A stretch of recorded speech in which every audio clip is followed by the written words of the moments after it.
button. I know we're early. Yeah. But yeah. It'll make him happy. Hey, everyone. Hello. We're early. We're early. Yay. Big hello to everyone. It is a beautiful Saturday wherever you are. It doesn't matter. Look, if it's in the middle of a hurricane, it's still a beautiful Saturday because we've got your company. That's why it's good. We've got a few people waiting in chat today, so it's good to see. Nice and early. Early bird catches the worm. If you're new and you haven't been here before, big hello to you. This is what we classify as the pre-show. So technically the actual real show starts at the hour, so about a little bit over 15 minutes away. But this, we can talk about anything. See, look, Darren just rocks up whenever he wants. He knows that we're already streaming. Yeah. He's probably just got in the house. The likelihood of me surviving. We're streaming, mate. And I know you know that we're streaming because you've probably already checked your browser. Yeah, well, I'm at 31 degrees in this room now.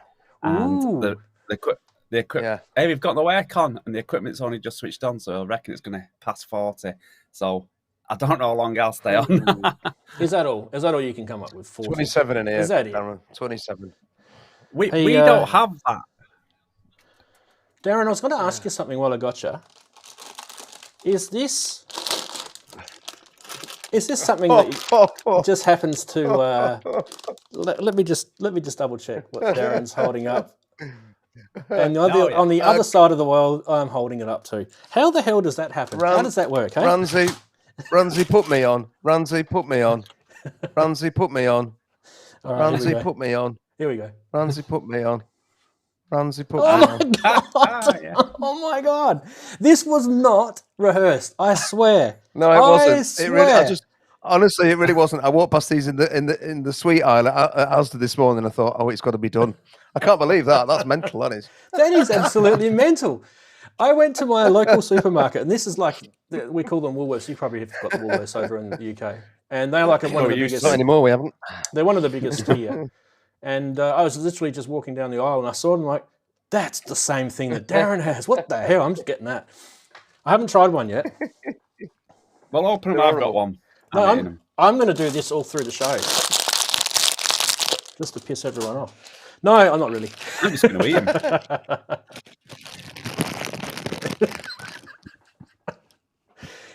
If you're wondering what the hell this is all about, you obviously aren't a regular of this show.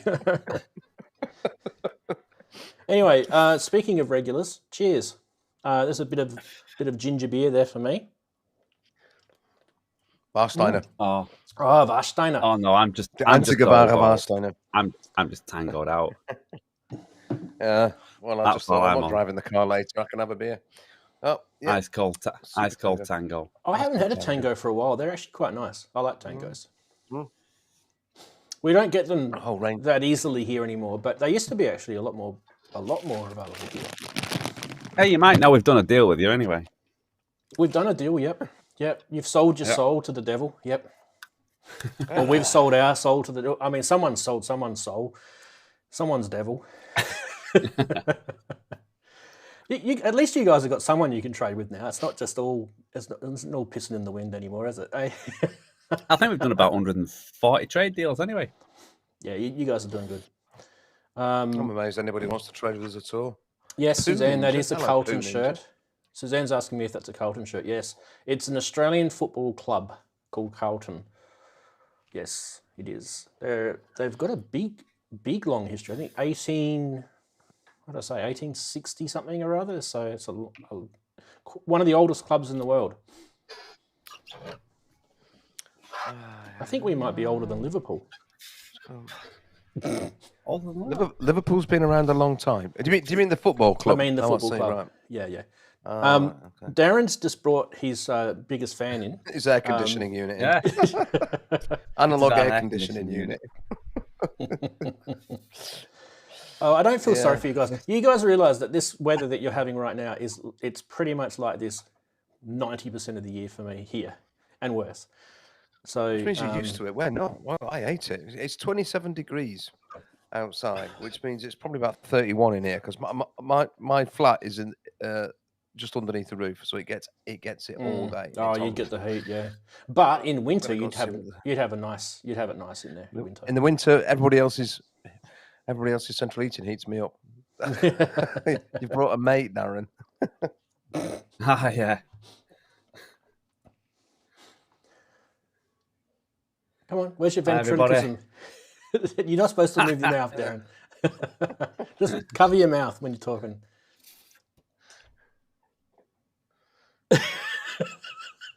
You're an absolute fool. Does it talk? Is it a complete mute, is it? He hasn't even got his vocoder connected up. He's been writing music, so he's he's a bit quiet today. Well, what's that YouTuber? Every time he comes in here, he's very. You guys know that YouTuber that does the puppet? What's that guy? He's a synth guy, and he's got the puppet, and he does like tutorial videos. Surely you guys have seen that guy. Someone in chat will be able to tell me who it is. There's a really well-known YouTuber, and he has like a puppet, and the puppet is literally the person, and he's quite well known. Anyway, I have no idea. Someone will better think about that one because it's new to me. I'm not sure about that. It's probably where I am here. It's probably around about 13 degrees Celsius, centigrade, whatever you want to call it. Nice. What do they call it these days? Celsius, isn't it? Yeah. Centigrade's the old name. JX, as in P head. No, I'm not sure that's what Ranzee means, but the guy who calls himself Penis Head. Yeah. No, it's not P head. It's a different guy. No, it's not Technone. Oh God. No, now it's going to bug me all show. Someone will come up with it. Special prize for whoever gets it. You can have a bag of squashies. I used to subscribe to him, but I don't anymore for some reason. Bag of squashies for the winner. I forget now. If you're watching, I'm really sorry about that. Not really. I'm looking at chat there, and then I'm looking at chat there, and then I'm looking at chat there. I don't know which chat to look at. There's so many chats to look at. This one's bigger, so I'll look at this one. Darren wants to know where can... Darren wants to know. Suzanne wants to know where she can get one. I think she's talking about the puppet, Darren. You can't get a Rave Dave. Rave Dave. Are you serious? That's his name? Does he sit on the park bench? Rave Dave. Well, he could do. What, you sat there with it? It's not a puppet. You're not a puppet, are you? Guys, honestly, do you think Darren hasn't got out enough this year? This is what lockdown does to you. That and Parma Violets. I think we should do another show next week where we'll get some psychiatrists in as special guest. What, lie down? You're feeling sleepy, Darren. And they'll stigmatise you or something. Always feeling bloody sleepy. He's been writing some tunes, so I've had to let him in first. He'll be off any shortly. No, it's not Barnaby Dixon. When we have to start talking, he'll have to be off. Oh, he doesn't have to leave. He does, because one of us is going to get too hot, whether it's my hand or something else. Why your hand, Darren? I don't know. I'll tell you what, though. I think we're cooking. I think we're 8:40. He doesn't even know what 40 is, other than his age. Gee. This is hilarious. All the Aussies that are watching this show, please take note of how the English feel like they're melting when it hits 30 degrees. And we're just like...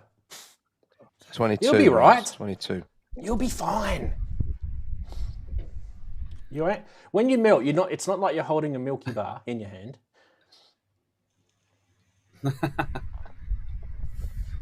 Yeah, but Rans, you know what it's like here when it gets that hot. It really is unpleasant. I do remember. It really is unpleasant. But it's only because you guys have nice and dry and that big, long cold spell, and you're just not used to it. It's because we don't get it that often, and it's like, it's just we only get it for like a couple of days, and then it vanishes down to like 15, 16. So we have chaos when it goes too hot, and we have chaos when it goes too cold, because we're not actually used particularly to either extreme. And when we do get the extreme, it doesn't last very long. So there's no point investing in all the infrastructure that you guys need to start getting air conditioning. Air conditioning will fix all your problems. Poor planet. But it won't fix your power bill. It'll fix everything else, just not your power bill. But the good thing about air conditioning... We managed to survive without it. We'll continue without it. Yeah, but you can use it in winter. You can have reverse cycle. It'll heat and it will cool. You can. That's what we've got. Yeah.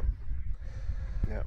But I was going to say... in the middle of the night to actually... To get up because it was so hot, and actually go and sit in the car and put the air conditioning on in the car because it was too hot in the flat.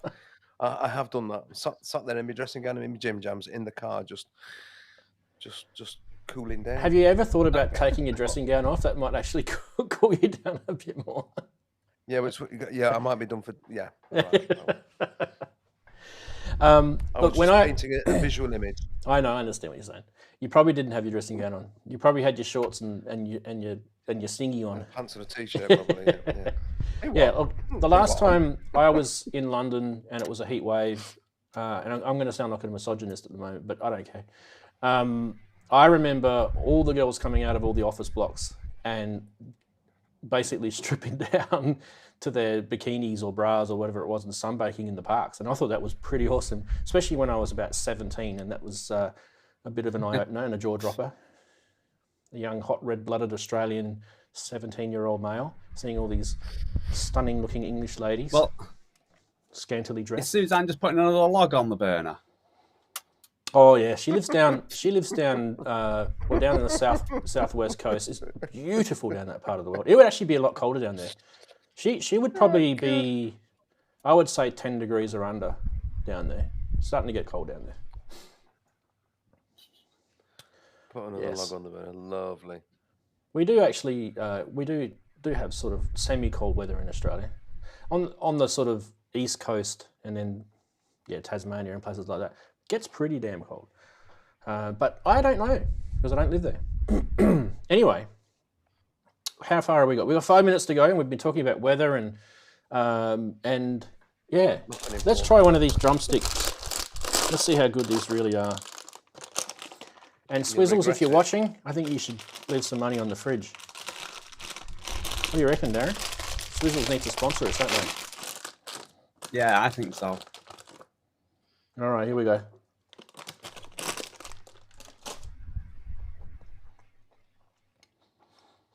Oh, not bad.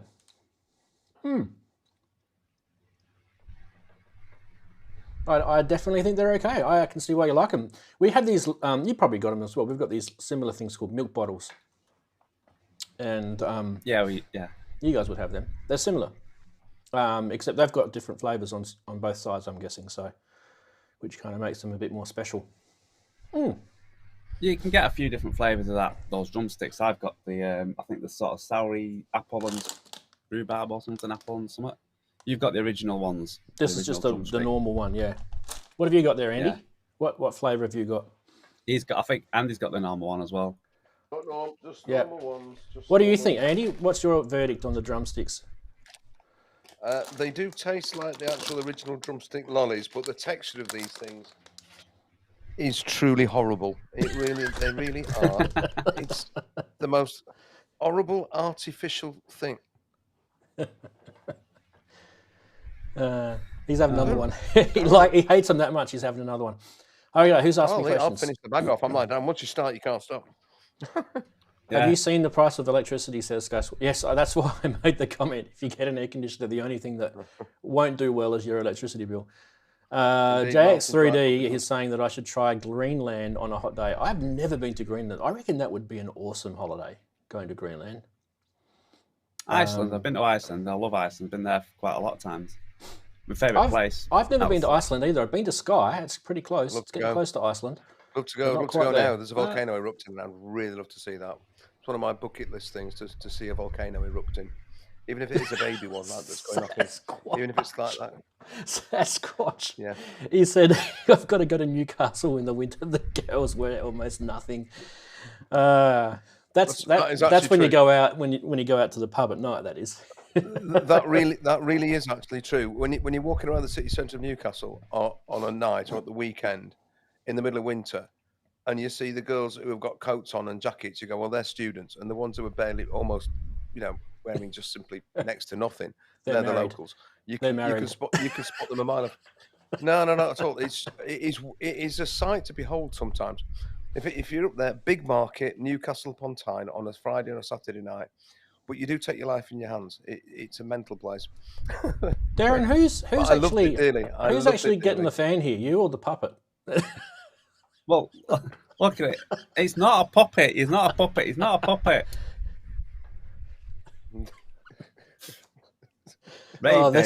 This show is going to go downhill. I'm going to warn you right now. Whilst Darren's got his hand up the rectal part of that thing sitting on his knee, we are probably about ready to start the show. Darren, no Volker jokes, please. In fact, now we know where you actually hide your Volkers. Right.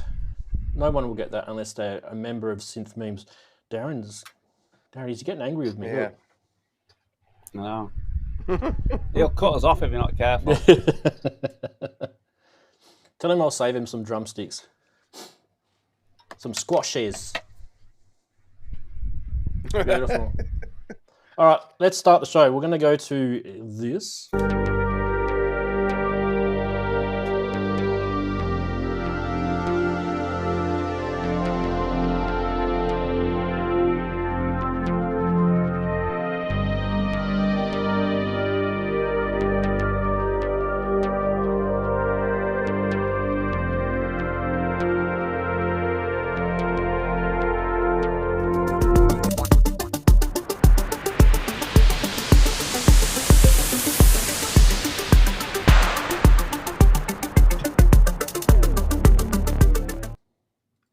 Hey, how you going? Another Saturday has emerged out of the ether, and you've somehow managed to just have a look on your screen and you're here looking at my ugly face. But anyway, I apologise for that.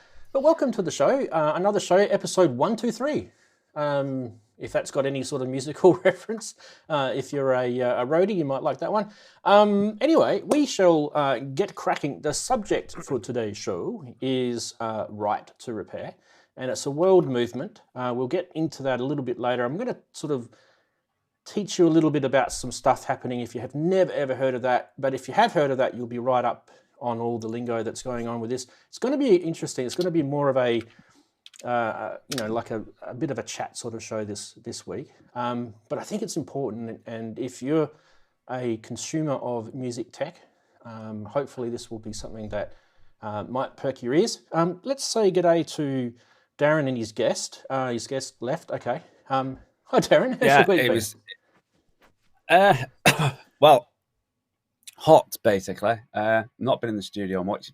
It's just been too hot to sit in here concentrating. So, yeah, very hot. That's all I can really say. Hot and we moan when it's hot and we moan when it's cold. So yeah. So you just moan. Yeah. We just moan. Yeah. Did you manage to get anything musical done? Obviously I saw the thing on Sunday, but anything musical done? I'm working on a couple of things. Sort of a surprise. Well, I won't say it is a surprise. I'm still working on the album, but I'm working on some other bits to get out before the album. So other than that, no, I've not been working on anything a-Pacific other than that, shall I say. Well, okie-dokies. But yeah, it's stuff to go on before the album. So you'll have the album out, but I want to do something. Oh, I was listening to I had a quick pop on to Bandcamp, Andy. I'm not up there yet, but I had a quick listen. I like your tracks, by the way. The ones I had a quick glimpse of. Oh, thank you. I'm glad you said that's why I decided not to put anything on. I can't compete with that. Yes. I'm glad you didn't say pop off. Anyway, big hello to you, Andy. Hi, everyone. Yeah. Hiya, Darren. Hiya, Ranzee. Well, yeah. I haven't really done very much this week. It's just I've just not been in a fit state for doing anything. I've been getting home from work and just zonking out. Which you're entitled actually to mentioning the Bandcamp thing, which I am indeed. Yeah. Speaking of the Bandcamp thing, first, a big first ever, right? And I'm slightly blown away by this, that there are some people who've actually paid for the download of that album. And it's the first time ever in my life I've actually made any money from my own music, and I was totally not expecting it. Yay! So a massive thank you to all those people who've made little donations for this. I really am. I was actually by Sunday night I was looking at this sum of money, and okay, it's not an astronomical sum of money, but I'm thinking, that's the first time in my life I've ever made anything out of music. Look at it. So this little column of a couple of digits, and I'm going, wow, that's amazing. So thank you to everybody who's done that, and thank you for people for listening. There were a load of positive comments on Facebook, and I really do appreciate it. So I've got another couple of little things in the pipeline to continue, if you like, a back catalogue, and that's I'm going to put up like a 4-track EP of the tracks I did at school, in the school concert. There are videos on my channel of that, but I've got the audio of those, and the audio is good quality, so I'm going to edit those down and make those sort of nice. I'll put those up as again available for free download. I'm not going to ask anybody to pay me any money for it. Just take it, that's fine. And then there's the other side of the old stuff, which is old digital recordings. So one or two people said things, well, why wasn't this track on? Why wasn't the other track on? That's because they are digital recordings and not rescued from the cassette. So I wanted to keep this one as just the cassette recordings, and the next one will be the ones which were recorded to DAT or recorded to CDR, recordable CDs. So that will be the next one. Don't know when they're going to go up, but I don't want. I just wonder if I stick a load up all at once, does it look like you're just being silly? Or, but anyway, the next one will probably come up. I'll probably stick that up by next week, and then perhaps one the week after, and then I'll try and get around to producing a bit like Darren's doing, and create sort of albums or EPs and try and do one a month, because it really has been. You say that, but I've not got anything available. Well. I mean, there's no work. It was just, in that sense, it was because the time it took to digitize them, and then a little bit of processing through Audacity. And I don't mean a lot, because I've got no mastering skills. I just tidied them up a little bit, and then the artwork took me longer. We're trying to figure out how to make a picture that was the right size for Bandcamp to accept it. Honestly, it took me ages. There's so much involved, isn't there? It's so much involved. I'm still wondering whether to bother. Yeah. Oh, Get I it remember up. the first time I did it. Soft in the head. You should bother, Darren. You should. You really should. Absolutely. Bother. It's very humbling, isn't it, Andy? That's what the first time I had it happen. Yeah. It really is. I was really quite choked by it, and I'll say it again. Thank you so much, everybody who has been generous enough. I'm not asking anybody to chuck money at me. I'm really not. It's there to be downloaded, and I appreciate the fact that people put some value on it. That moved me a lot. Thank you, everyone. Yes, right. Well, congratulations, Annie. That's the start of your next journey. So we'll see where that takes you. We'll be following you along for the ride anyway. While we have everyone here in chat, let's say hello to them. There's quite a lot of people. I'm just going to randomly say hello to a few. I think Suzanne gets the lemon-coloured Guernsey this week. She gets to wear the jacket. She was quite early. She'll tell you why. And then we'll say hello to Martin Taylor, Richard Grooks, who else has come in? Sasquatch, and Native VS, of course. Dazza from Down Under, the Intergalactic Federation. So big hello to everyone there. And Corrosive Abuser. There's quite a few of you guys already in chat. I saw... who else? I saw Azio Head, and I saw Marcus Fuller, who's there. Good to have you there. Probably interested in this show, knowing what Marcus is into. Keith from Watford, JP Page 2, Sonic Link, Wagoo's there, JX3D. There's quite a lot. Ato Z, Poo Ninja. That's a cool nick. I like that one. Inky's there. Big hello to Lisa. Can't even talk properly. It must be the cold weather. Sergio, big hello to Sergio. We love having Sergio on. Anyone, I haven't said hello to everyone. I do apologise, but it does start to get quite long now, which is good. I actually love this. So yeah, you need to get in early if you want me to say hello to you.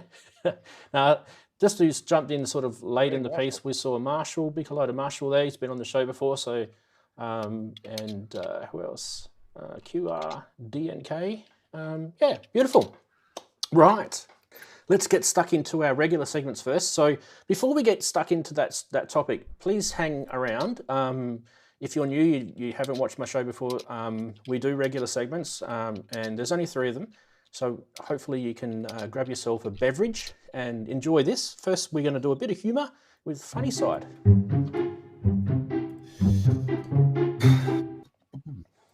Yes, stranger things may happen when you actually play around with these stupid things called memes. That is right. Some people may even ask, how did I get here? When you find yourself behind the wheel of a large automobile. And you may find yourself in a beautiful house with a beautiful wife. And you may ask yourself. Big hello to Dave if you're watching. Anyway, moving right along. Brilliant performer, by the way. If you're wondering who Dave is, it's David Byrne from Talking Heads, of course. Now, this one got a lot of people chin wagging during the week. This is my fault. Right next to me here, I saw this red button above the portmanteau label called Momen or Mommen. I actually don't even know how to pronounce it. Momen. So I asked the internet. I said, what the hell does this button mean to you? Not what it's for. I mean, we know what it's for, but what does it mean to you when you read this button? And I don't know, maybe in chat you guys could have a bit of fun with this. What does it mean to you when you see the Momen button? Does it mean that somebody spelt it wrong? Or yeah, was it a typo? No. Yep. One of the funniest ones that I had that came out was I mean Alex Ball answered with a GIF, so big hello to Alex if he's watching. His GIF was awesome. But one of the funniest one was where is it?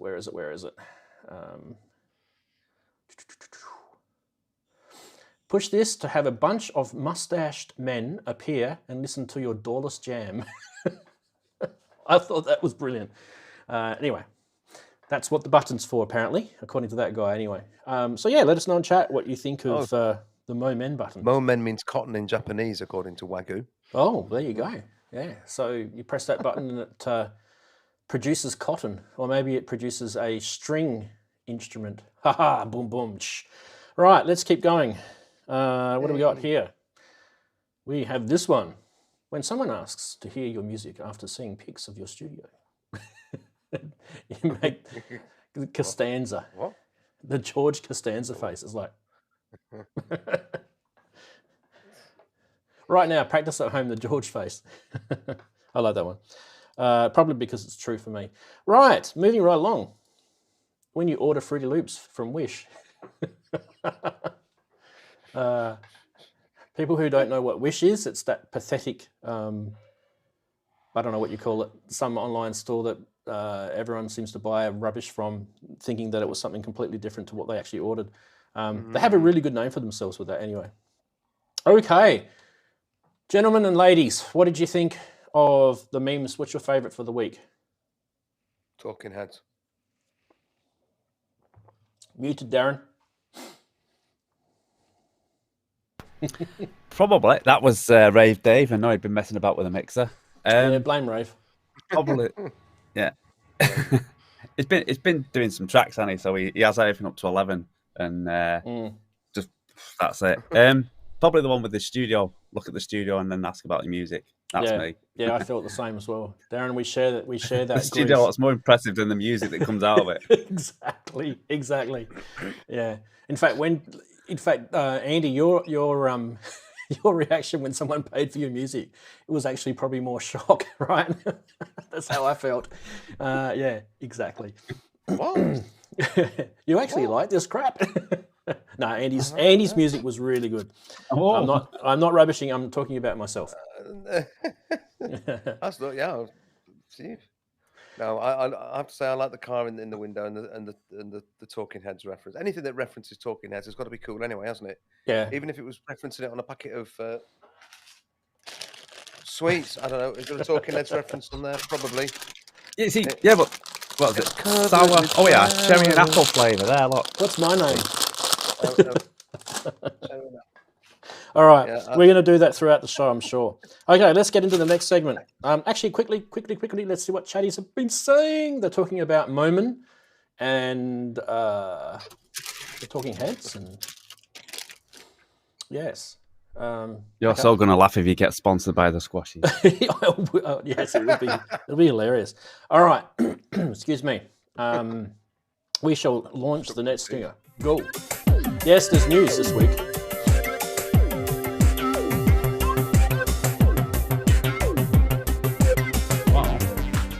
It's always good when there's news. First off the ranks is this little bit of news that came out, which I thought was pretty interesting. It seems that the people at Behringer are snapping up all the cool people. And if you're wondering who this is Vladimir Kuzmin, who's the creator of Polyvox, the synthesizer from Russia. I'd love to get my hands on a Polyvox synth. I've always wanted one, only because all the controls are written in Russian, and I'd be like, what the hell does this do? I'd have to use like Google Translate. No, actually, they actually sound pretty cool. So this is actually going to be interesting. Before we sort of get into the rest of the news, I just thought we'd have a quick sort of chinwag about what does this mean to you. And I thought maybe I'll just put maybe I'll put you on the spot, Andy. Did you hear this news? What did you think about this? Yeah, I did hear it, and well, what a great idea! Brilliant idea, actually. I know Erica Synths have been sort of recreating the Polyvox in various little different bits with their modules for quite a while, but to get the original guy on board with the prospect of reissuing a Polyvox, I think it's a great idea. I think lots of people really like it. Very few people have ever actually played one. There was one at Synthfest a couple of years ago. That big sort of repair and auction place. Well, what are they called? I forgot the name. They're in Derbyshire. Oh, the ones who sold the CS80 not that long ago. I've forgotten the name. They have a big stand at Synthfest. So they did have a Polyvox there, and it was possible to go and play on it. And Black Corporation? It's a very no. It's the repair people who are based in Matlock. Repair, or some. Yep. That people who sold the CS80, I can't remember what they're called now. It's completely gone out of my head. Yeah, I forgot. Anyway, so they have all sorts of interesting stuff at Synthfest. Really sort of weird and wonderful devices and tape machines and all sorts. But they also had a Polyvox one year, and I had a chance to play on it. It's very big. It's very plasticky, very clackety. But it sounds as buzzy as you like, or at least this one did. But it's an amazing thing. All these sort of it's. If you imagine like a Russian tank turned into a synthesizer, that's what the Polyvox is. It's just great. So get it released, Behringer. Yeah. Get it out. Yeah. Probably, if you're working with the original guy, fabulous. Even more fabulous. Probably one of the only synths that you could run over in your car, and it would probably still work. Sound Gas. That's it, Ben. Ben Breslin's just mentioned them. Yeah. Sound Gas. That's the guys. That's it. Yep. Cool. Darren, I don't know if you're interested in the Russian stuff. What do you think of this news? Do you reckon you'd get yourself a Polyvox? Yes, yeah, I would. There's been a few things on that sort of style, and they're quite interesting, aren't they? And indeed, the Polyvox style. It's like, yeah, I probably would. I wouldn't mind. Yeah, they're just very interesting. I don't know. Sometimes they always look like they always make it feel retro-y as well. I don't know why. I just feel like I'm getting something from the past, even if it's more up to date type of thing. Yeah. But in that sort of style, I don't know. Yeah, I quite like it. Yep.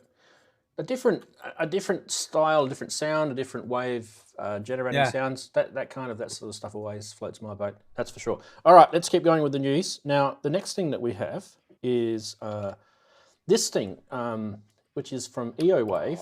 This is that's been around for a while. Quadratid Swarm. and the prototype, and it's been around for a while, as Andy said. But I just thought maybe we shall press this button here, and then I have to press this button here, and then we'll have a little listen to it.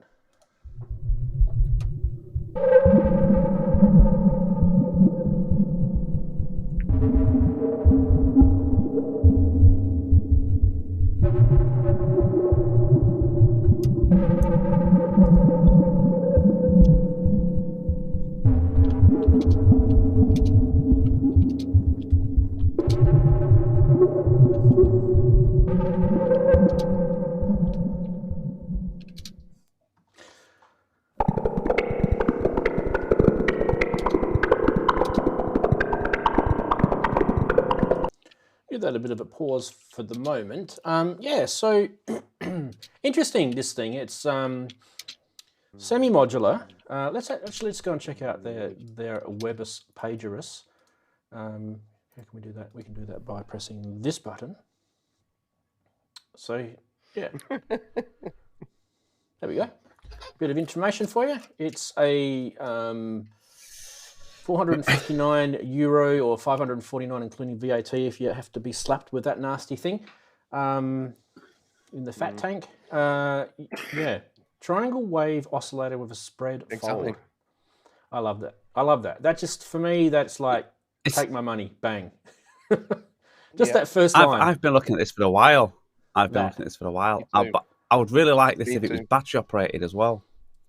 Yeah, I don't know if it is. I don't think it is, but you probably could battery operate it because it's one of those DC things there, Darren. So you could probably get a little bit of that. Yeah, probably a power bank. Yeah, I'd be nice to fit in a little case and take it out. You know, when you're on trips, to take it with you. That type of thing. Trips to, don't mention it. You'll get in trouble. But it is. Alex Myla Melodies did a brilliant video on this. Yeah, a really brilliant video on it. I mean, quite a while ago actually, and definitely, it's been on the radar for a long time. It is quite pricey, but I think what a thing. Obviously, that spring reverb is great sounding and really very interesting. But I'm pretty sure you can take it out and put it in a Eurorack. It is Eurorackable. You might even be able to buy it as a Eurorack module. Is it 9 volts as well, that power, or is it 12? I actually don't know. It doesn't actually say on here, and it doesn't even say on the other article that I was reading. But what it does say is a little bit of interesting stuff about this. It's got a spring reverb in it. So basically, underneath that panel is the reason why the thing is so deep in terms of height. The actual box itself, it's actually got a spring reverb unit underneath, a real one.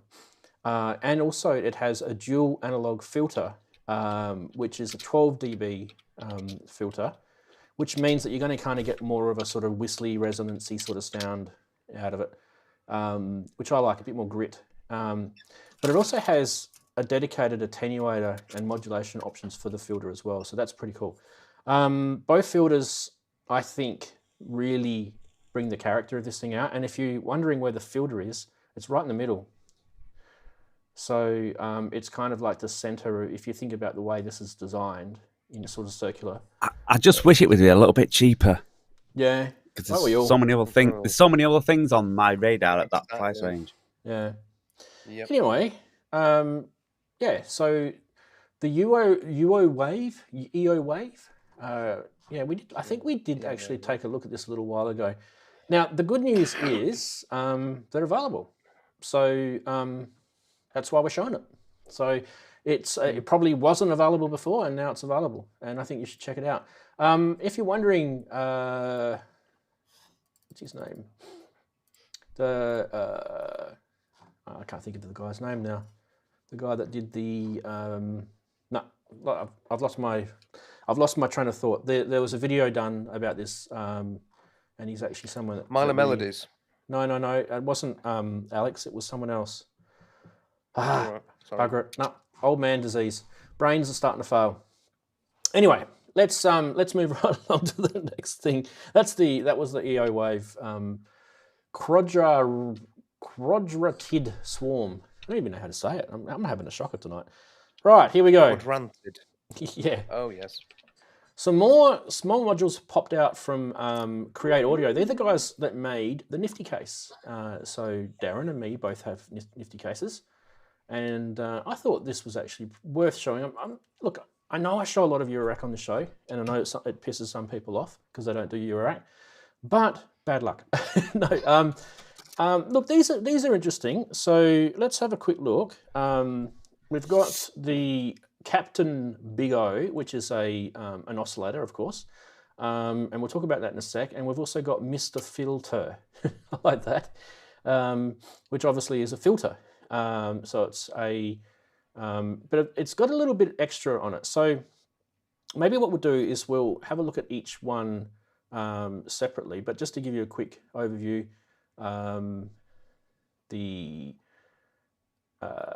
the big oscillator has a folder in it, and the filter has a VCA sort of envelopey thing in it as well. So that should get your chins flapping a bit. Let's have a quick look at the Captain Big O first. Actually, I should have watched this video before I showed it to you guys. I haven't had a chance to look at this. I've looked at another person's videos and I was actually waiting for the go-ahead to play them, but I didn't get back. Serious oscillator.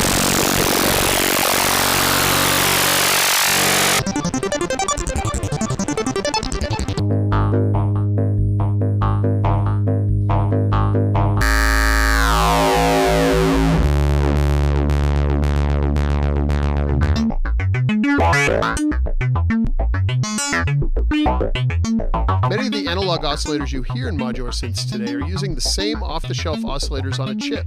This means that the sound and wave shaping are fundamentally the same from oscillator to oscillator. The oscillator's core in Captain Big O is in no way one of these.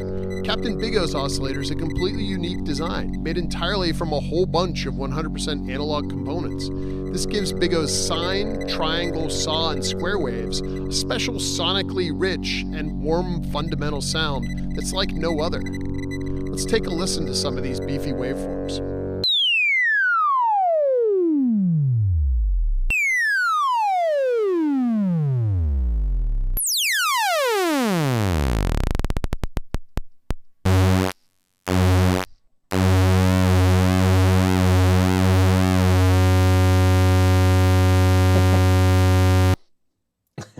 With many oscillators, you'll find features like FM, oscillator sync, or pulse width modulation.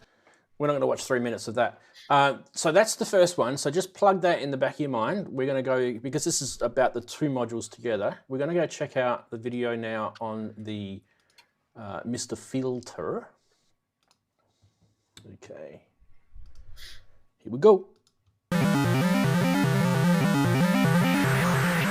Hello, I'm Alex from Create Audio, and I'm proud to introduce our latest offspring, Mr. Filter. Can you guess what this module's all about? Well, you probably guessed one of the several things that Mr. Filter can do. That's right, Mr. Filter is an envelope generator. The attack and release range from 0 to 5 seconds for the fast envelope, and 0 to 10 for the slow one. When the sustain knob is below maximum, the release knob becomes decay.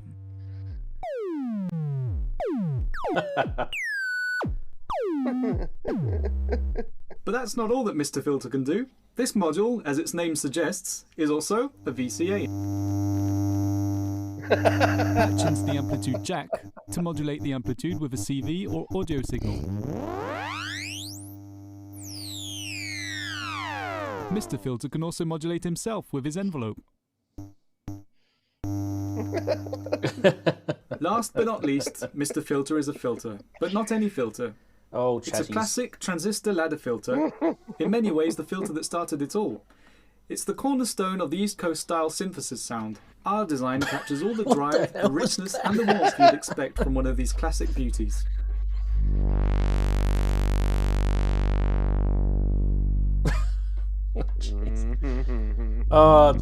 Cheesy videos. Come on, stop. You know what I'm doing?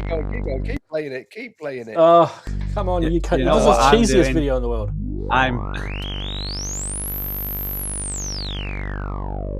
You can also bump up the resonance and self-oscillate. All right, enough of that. You guys can watch that later. I will link that into the description below. Okay, so I've got to buy one just for the. You know what I'm doing in my nifty case? I'm getting a Bastel and a Mr. Filter, and I'm playing with them on backbench. With your puppet, with Dave. Sorry, I didn't say puppet. Not a puppet. Dave. I said Dave. I corrected myself. I have bad memory problems. I'm old. Okay, so let's have a look at some of the page specs of this stuff, right? So this is Mr. Filter, VCA envelope generator and filter built into one. That's probably a cool thing because looking at the street price, it's only $99.99 US. Yeah. That's actually a pretty cool thing. And I don't know if it's got every single control that you'd want with those three things into one module, if that makes sense. But hey, it might, it might do you if you want to sort of start. So yeah. How much is the OS? Filter. About the same, Darren. Is it all right? I'm thinking that might. My nifty case is a bit. You muted your hands. Did you call it an OSC? An OS. I just said it's $149.99 for the OSC for Darren's version. So a bit more expensive, eh? Yeah. So, but look, what I did like about this oscillator, and if you didn't pick it up and you're like too busy laughing at the jokes in chat, it actually does have some pretty gritty sort of, drivey sort of sounds out of it, and that's kind of a cool thing. It's nice to have that. And what the Pittsburgh Modular people have done with this is pretty cool. The way they're talking about how it's not just an oscillator on a chip, I think that's starting to become a point to actually to be careful of, especially now that they've got a lot of these cloned Curtis chips out there and things like that. So so there's not, the world isn't just a Curtis chip, is kind of what they're saying. Adam's in the chat. He'll tell you all about how to make oscillators without Curtis chips. Big hello to Adam, who was on the show last week. So yeah, quick comment. I'll start with you, Darren, because you're a Euro-racky sort of guy. You're going to tell me to rack off in a minute, but I think we're all Euro-racky sort of guys. In fact, I think Andy and you are more Euro-racky than me now because I haven't touched mine for ages, and I'm talking about the Euro-rack. Did you have to get that in at the last second? Boom. But you've been touching Dave a fair bit. No, keep talking. Will you leave him alone? God. It's not my fault. He puts everything up to 11. Be leaving him alone. Swears. I'm going to He'll have. be I'm back gonna at have a one point squishy. again. I'm going to have a squashy. Yeah, now. so am I. Right. Yeah, Oh, they're fairly cheap, blimey. and So don't I talk with quite your like mouth them. full, I mean, I never got. Sorry. I never got the other two modules, but yeah, I quite like Captain Filter and the OS, yeah, being my vein. Still want to get or make some sort of little part of out and type of Darren's glitching. music making thing. You're going all glitchy, Darren. You went all Say glitchy then, that Darren. again with your mouth. Did That's I? because you had your mouth full. It's the heat, I'm telling you. We're pushing 55 degrees now. That's why you're not playing with Dave anymore, because it's too hot. Will you leave Dave alone? So what you're saying is you haven't got chips and you haven't got cells. Yeah, I didn't get chips or cells either. They came with the bundle, the Nifty Case bundle. And I don't know, if anyone in the chat has got chips and cells, let us know what they think of it. Because some people I've heard actually say good things about them. So yeah. Andy, what about yourself? Oh, yes. Oh, do you know, the fact that it's Pittsburgh that's behind it is also a massive plus because their stuff is great. I sort of would love to get some of their things in the rack. Maybe not quite yet, but I'll get there eventually. Well, these seem like really great little boxes, really. The advert for the filter, Mr. Filter, that was just so good that I thought, well, I've got to get one of those, just regardless, because You liked it, didn't you? They did a grand job of it. Yeah, it just made me laugh. Saying everything that it was, but wasn't. Anyway, shut up. I'm dribbling on. I thought it sounded great, looks great. They both do. I mean, even having that sort of like old old sort of fisherman's friend face on the panel of the big Yeah. O oscillator. Is Indeed. it's just different, and I think that's great. And they do sound wonderful. I mean, there's a number of people have done little demos on, or quite long demos if you watch Robin Vincent's on YouTube already, and they do sound really good, and they're not stupidly expensive. So, hey, why not? Why not? Why not? It's just indeed. more to add to the list of things to get. Still more to get. Oh dear. When's payday? Oh, it's now Thursday. Payday's on Thursday. Andy. Ooh, scratchy chin time. Andy. Yeah, go on. Cue Robin Vincent. Now, I did tell you before that I wanted to show you videos from someone else who I'd prefer to show videos from, and guess who that was? Robin Vincent. So, and he's just jumped into Facebook and he's just given me permission. So, on that note, all right, cool. Well done, Robin. I'd be surprised if he didn't, because he's usually pretty cool. No, he's cool. But I always like to, as you guys probably know, I always like to ask for permission first. So yeah, and he's right to do so. Yeah.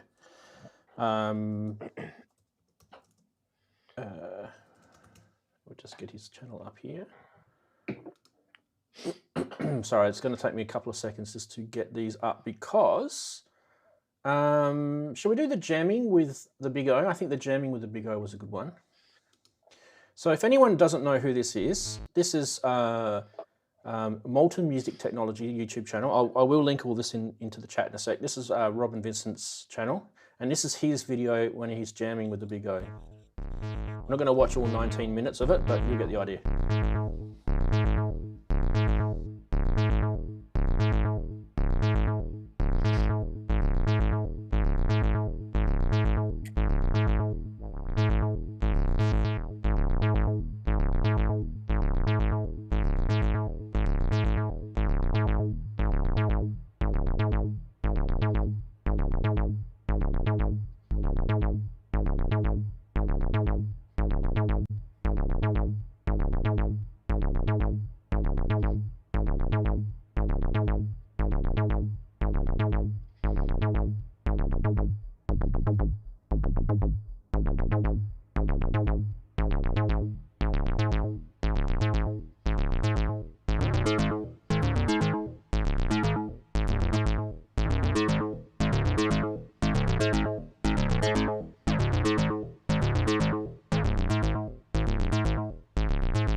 Sound like the start of that Spandau Ballet song.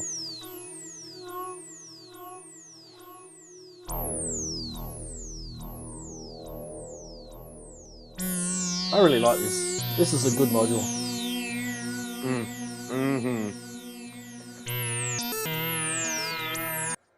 Anyway, that's I know we didn't show a lot, but that's Robin's video, and I definitely want you guys to check it. I've just spammed the chat before with his link to his YouTube channel. If you haven't checked out Molten Music before, it's definitely worth checking out. It's a really, really good channel. One of my favorites, actually. I've been watching him for a while. And big shout out to Robin if he's watching. Right. I think we've talked about these. You guys want to move on, or do you want to have a quick comment before we go on to the next? Nope. Happy? Thumbs up? Good. Cool. Right. Next. Just go and buy one. Get it bought. Get it bought. Yeah, yeah. Now, I did 1, 2, 3. So this is the next one. Okay. And I need to get myself back into... This is the Artisan Electronic Instruments Nucleus, or the Artisan Nucleus. Now, if you do venture over to Synth Anatomy, you probably would have seen this article recently on his website. But yeah, this actually is really cool. The reason why it's really cool is because this is kind of like a Eurorack / desktop, and it's kind of like you choose basically. You can choose either. So it's either desktop or Eurorack. And the cool thing about it is it's a it's kind of like a 3 oscillator, sub oscillator, 8-pole cascading OTA multi-mode filter with 6 different modes, all sorts of stuff in terms of that. Independent multi-wave LFOs, 4 DAHDSR envelopes. Now, if you're wondering what that is, that's delay, attack, hold, decay, sustain, release. So these are kind of more the envelopes that you would get in kind of like the ESQ1 type synths, you know, some of the other fancy stuff. I've also got it in the, what do you call it? The Korg, I think it's called, module. It's actually handy to have sort of a little bit extra sort of fruit in your envelope. And obviously it's got modifiers in it as well. Let's have a bit of a look-see at this and turn this off. So this is their website. So they're saying it's a hybrid analog synth. So in that sense, what it probably is, it's probably got some digital oscillators as well as analog stuff. And in fact, it says it there. It says oscillator 3 is a digital wavetable, Carper strong and noise source. That's pretty cool. And FM on oscillator 2. So you probably got some digital stuff there with some analog filters and VCAs and things like that. Yeah, he's got a poly keys version. It looks pretty nice, doesn't it? Expandable from 4 to 8 voices. That looks really cool. Imagine someone performing with that. Everyone will be going, what the hell's that? Gigantic wall of sound. Beautiful. Uses voice cards. So I guess you've got kind of a whole bunch of options there with it. Now, in terms of sound, what I had a trouble with is the example of this was on Facebook, and every time I bring Facebook up, there's all sorts of problems because I'm logged in. I wonder if I can get it anyway. Let's see if I can get it. Do you guys want to see the Facebook? It's only literally about 30 seconds, the demo on Facebook. Want to give it a go? We'll see if I can grab it. You can get it to work. Yeah, I'll try. Now, how do we get to that? Yeah, while I'm getting that up, maybe, Andy, do you actually know anything about this? Do you want to have a quick comment, or? Only what I saw on PSN last night. Yeah, they did that show was it a sort of little mentioned in passing. Yeah. Was it mentioned on Sonic State as well? I think it might have been. I think it looks amazing. It looks fantastic. It's proper future retro, isn't it? It looks modern and retro at the same time. I think that's a great look. Looks a bit like the Access Virus things a little bit. Reminded me of those. Whether it will sound like them, because it's in a similar sort of territory. I know they're digital modelling, but so analog modelling. But yeah, I think it looks great. I mean, I've missed completely what the expected price points are for these things, for the mono. They haven't got it. It's all TBA. It's all TBA and availability as well. It's going to be quite pricey when it arrives. But then again, it might be. But it's Kickstarter, so it'll be a Kickstarter campaign. So that means if this is something that you really are keen on, and obviously, you know, I'll link you guys to the Synth Anatomy article. You can check out more details about it. The Kickstarter hasn't been announced yet, but that's probably going to be a way to get yourself this cheaper than when it actually comes out as a retail product. Andy, while we've got you there, I'll put 1, 2, 3, 4. I'll put the graphic up and we'll just play this. It should be able to hear it. There we go. Here we go. Welcome to the Artisan Electronic Instruments Nucleus.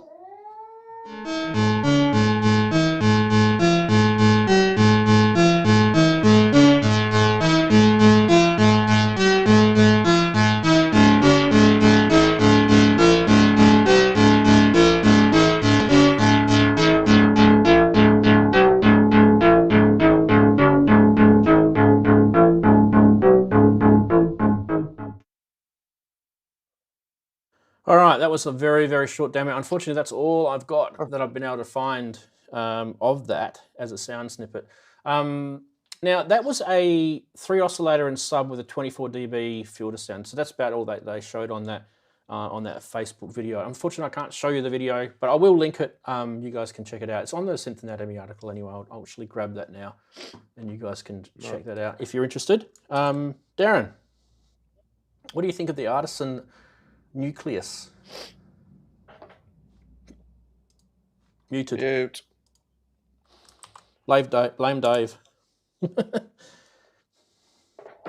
See, he's been in the studio. This is what happens. Yeah, to cut a long story short, yeah, I quite like it. Whether I'd pay for it on Kickstarter because I'm not interested in it, I don't know. But it looks good, and I like the desktop version of it as well, because I'm running out of room to put anything else in. But like I say, the keyboard version looks really cool. It's definitely something unique, doesn't it? You definitely stand out with that. I would say that's probably going to be pretty pricey as well, no doubt. No doubt. I expect it to be quite dear. Yes. Now, Chatties saying anything about it?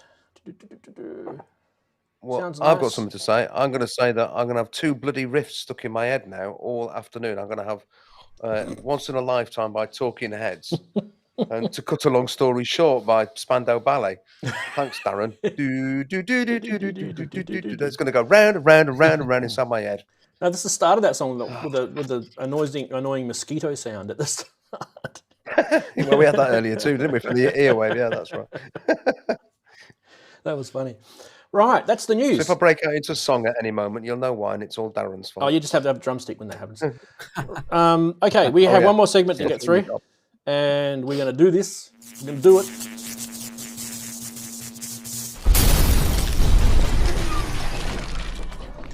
Yes, scam times, price watching times. Now, Ed has been very persistent in trying to get one of his finds on the show, and he did find one finally that I thought was relatively good that we can share. Usually they're just expensive things. I think this does qualify as an expensive thing. But excellent. Isn't it weird now that we're seeing these things sell at more than what you guys can buy them for at a normal shop? Surely not. Isn't that ridiculous? So, Suzanne 005, you need a good sweet kick up the rear end for doing that. That's not on at all. But thanks to Ed for letting us know.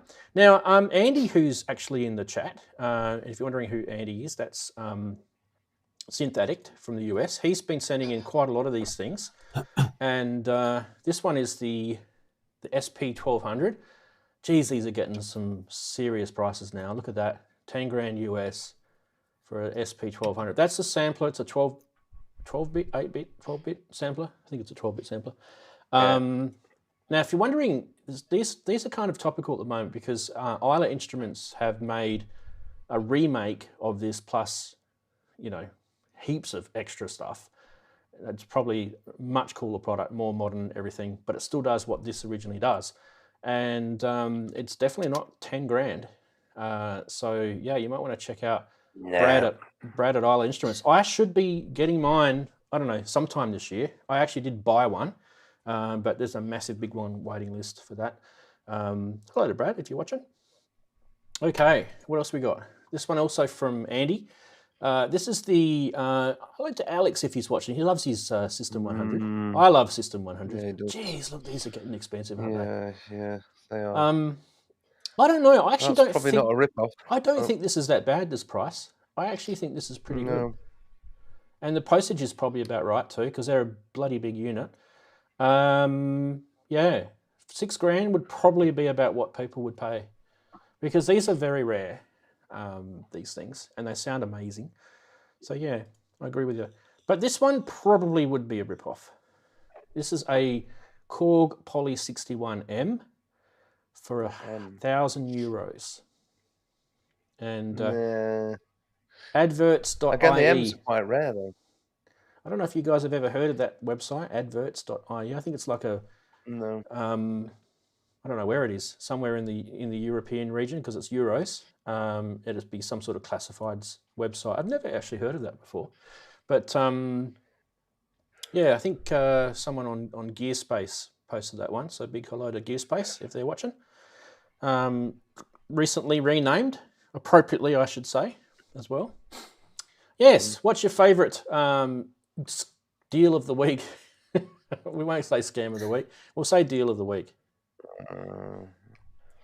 Well, the Poly 61M, you don't actually see them very often. There's quite a lot of Poly 61s around, but the Poly 61M, which was released as an update with a full MIDI interface in it, they're probably fairly rare. So maybe €1,000 isn't as grim, because it's a nice sounding synth. I mean, you wouldn't say it's going to set the world on fire, but it's a nice sounding synthesizer. I've had a play on a couple of those in the past. So Atto C limited resonance, thinks the price is only right. 7 levels of resonance.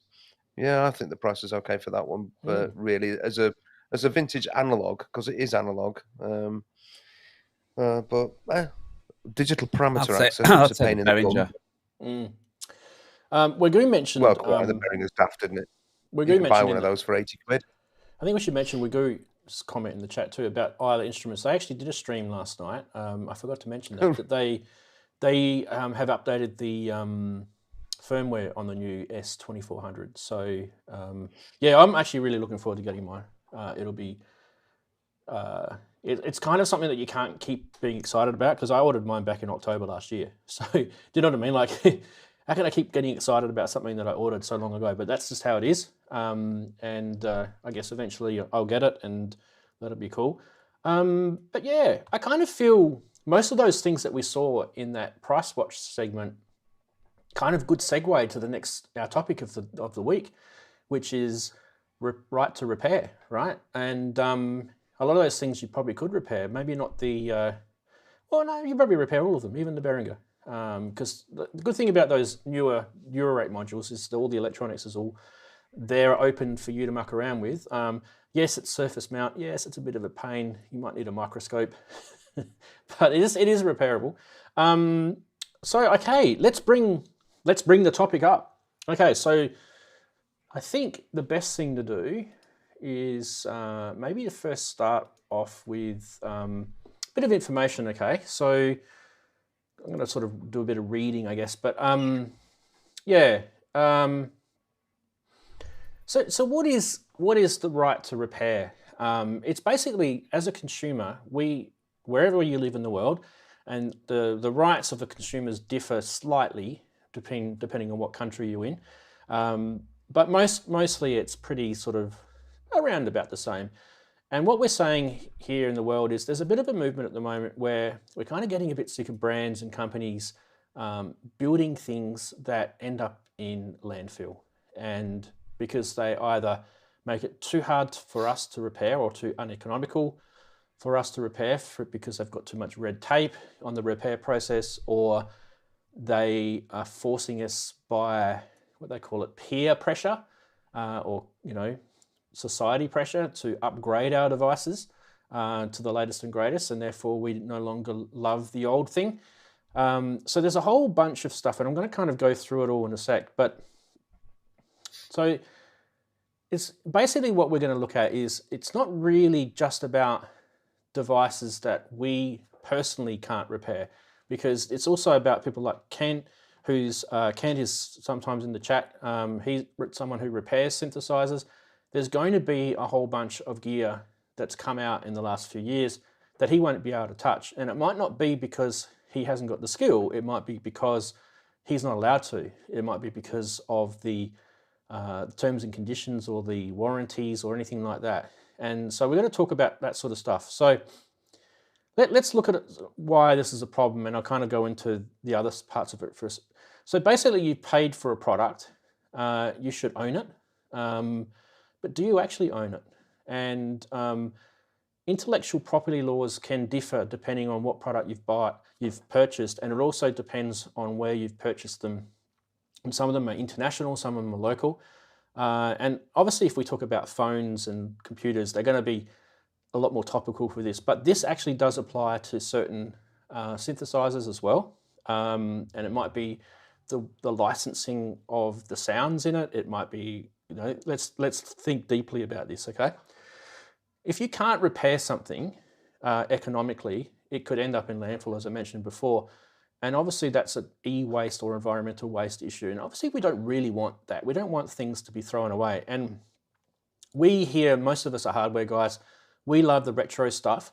Think about 30, 40 years in the future.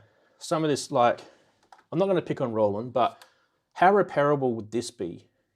Something like a boutique, and whether that would actually be a vintage synth in 30 years in the future. I mean, it's a bit of a laugh, isn't it? But you know, I'm just using that as an example. I mean, that's basically just a chip in there, a computer in there.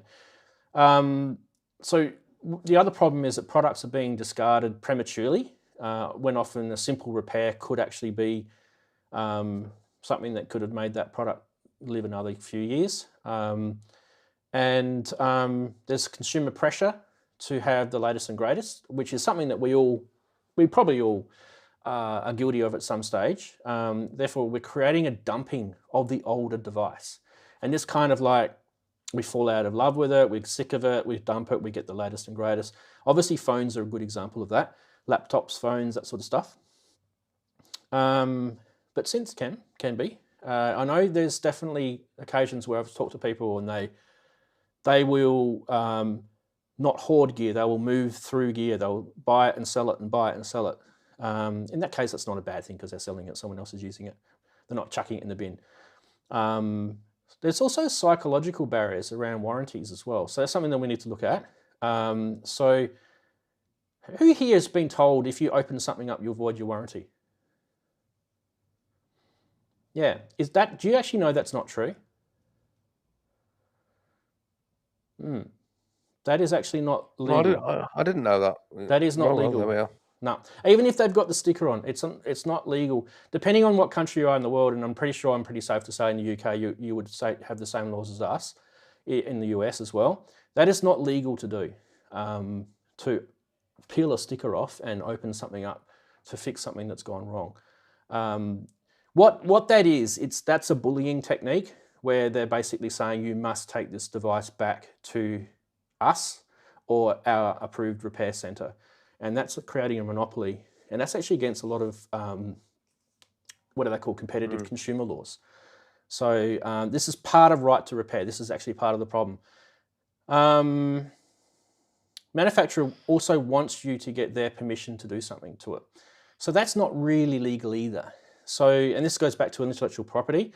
So for example, changing the battery in something might be a good example. They want you to get their permission to change a battery. In other words, they want you to take it back to them, or they want you to take it back to their approved repair centre. And that means they want to restrict you to do things to your purchase. Now that's a problem. I want you guys to think about this. If that company wants to restrict you to do something to your purchase, they shouldn't be selling it to you in the first place. You should have the right to own that product and do whatever you like to it. If you want to set it on fire, go for it. If you want to take it apart, go for it. You shouldn't be under any sort of legal obligations to do, not like it's illegal for you to do things. That's just rubbish. You own it, you bought it, it's your choice. So these are kind of right to repair issues. So, okay. What I thought I'd do first is, in Australia, now I know this is probably bigger in some other countries, but we actually recently had a summit at the Griffith University, which is in Queensland in Australia. And they actually talked about having a steering committee. And they actually had guest speakers like, you guys have probably heard of iFixit, right? The website, iFixit. If you've ever owned a Mac or Apple product, you've probably visited that website at one stage to find out something, and they've probably come up in your Google search. Anyway, the guy that owns or started iFixit is a guy called Kyle Wiens. We'll have a look at have a little look at his discussion in a sec, but he was actually talking at this. So the good thing about this, so you can see there were sponsors as well. But what this actually does is this actually starts getting this topic actually to, this is not just about synthesizers. I mean, obviously this is about cars, about phones, about anything. I mean, they even talked about John Deere agricultural machinery in this thing. So there's a whole bunch. There's actually a really interesting story about the guy that had to fix a part on his tractor. So this will happen to anyone, anywhere, in any situation. So governments are starting to take this stuff, pretty seriously. And the Australian government, this is a good example. they are actually starting to draft policies now. And when your government, I mean, I've been talking about this to friends for about 10 years, myself personally, who has been frustrated that they've bought a phone and had to fix the screen on it. That's probably one of the most common things that we've all had to do with our phones. We've had to fix a cracked screen, and there may have been a certain way that you had to fix the screen on your phone. It's getting a little bit easier these days, but it's pretty expensive as well. Should they make phones a bit stronger? I mean, that was kind of my rant about 10 years ago. But anyway, so what governments are doing now is they're drafting a right to repair policy. In Australia, we've done this. I think we might be one of the first in the world to do this. I'll give you a bit of a look, actually, because I thought this is actually pretty cool. Hasn't Joe Biden signed the thing for the right to repair? Yes, he's involved. Absolutely. So let's have a look at this. This is the... And I'm sure we had something as well. You guys have definitely had something, so that I'm including you guys in it as well. And I'm pretty sure Germany have got a big thing about this as well, and Japan as well. Anyway, these are possible reforms that your country may be looking at. So when you're reading this is Australia, so they talk about states and territories in Australia. What we want to look at is things like enhanced access to consumer rights. So when you're buying something, like I just asked that question before and Andy put his hand up, where I said, do you have that sort of thought about voiding the warranty? So being able to sort of access information about your rights as a consumer is pretty big. But what's also important here is requiring manufacturers to provide access to repair supplies instead of saying you must use us and you must use our parts. I'll talk about those sort of specific things in a sec. Fair use and fair dealing in copyright, including software updates, amending the Copyright Act to allow repairers to legally circumvent digital locks to access repair information, like diagnostic data. That's a good one. Ensure warranties do not impede the independent repair. That's the big one. That's what I was talking about before, Andy. So if you want to get it repaired, you don't have to go back to Apple, or I'm not saying Apple specifically here, it's just an example, right? Not picking on Apple, it's just an example. Microsoft, there you go, I've said someone else. Seeking information on prohibiting warranties from requiring authorized repair. Better information on durability. Now this is the big one. There is a push in countries that they want to have a ranking now, a star ranking or a number ranking on a product, and it's actually the repairability or durability score. And I think this is a great idea. And that score takes a lot of things into consideration. Like, for example, if it's really hard to repair and it's likely to fail, it's going to be a big e-waste issue. It'll score low. So that's an example, right? So yeah, durability is how long something lasts. And there's actually data now. We've got data already in the community. There's organisations like Choice in Australia and similar ones in the US and the UK where they've already collected data about the durability and repairability of products. Data. Shut up, you. Adam Hills has this problem. Yes, Adam Hill. Right. So there's some more to get our teeth into, but I thought maybe we'd have a little bit of a look at the video from Kyle, because I thought it was a pretty good story. I'll see if I can dig it up. Okay, and does he talk about... Here we go. Okay, let's just get this up here. So this is Kyle. Kyle Weens, who's the CEO and founder of iFixit. Let's just have a bit of a look at what he has to say. I got into this. My first job when I was in high school was repairing Apple computers. I got a job at our local Apple authorized service center, so they were doing warranty work on Apple devices when I was 14, and I've been in the industry ever since. I started iFixit when I was studying at university, and I was trying to fix my own computer. And I had trouble working on it. And the reason that I had trouble was that I didn't have access to the service manuals that I had access to when I was working for an Apple authorized service center. it turned out that Apple had sent copyright threats to anyone that had posted their service manuals online and had wiped that knowledge from the internet. And as someone who is young and idealistic, who believes in the power and freedom of information, that really kind of rankled me. And so I decided that I would write my own service manual to replace the information that Apple had taken offline. We've been doing that ever since. iFixit has helped hundreds of millions of people around the world learn how to repair not just their Apple products, but products across the board. And one of the main reasons that we do this, of course, it's beneficial for consumers if they can fix things. It's beneficial for the local economy, but it's also really essential for the environment. These electronics that we have are some of the most carbon-intensive products that we have. If everyone in the United States was to use their phone for just a year longer, it would be the equivalent of taking 600,000 vehicles off the road.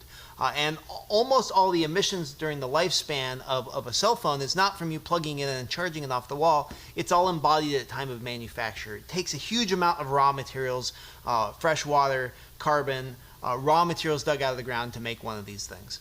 And so if we are going to go all that effort of making it, let's make things last as long as possible. And of course, I know I am preaching to the choir. That's why all of you are here. So let's dive in and talk about some of the obstacles that we've seen manufacturers throw up. Of course, there's the service manual problem.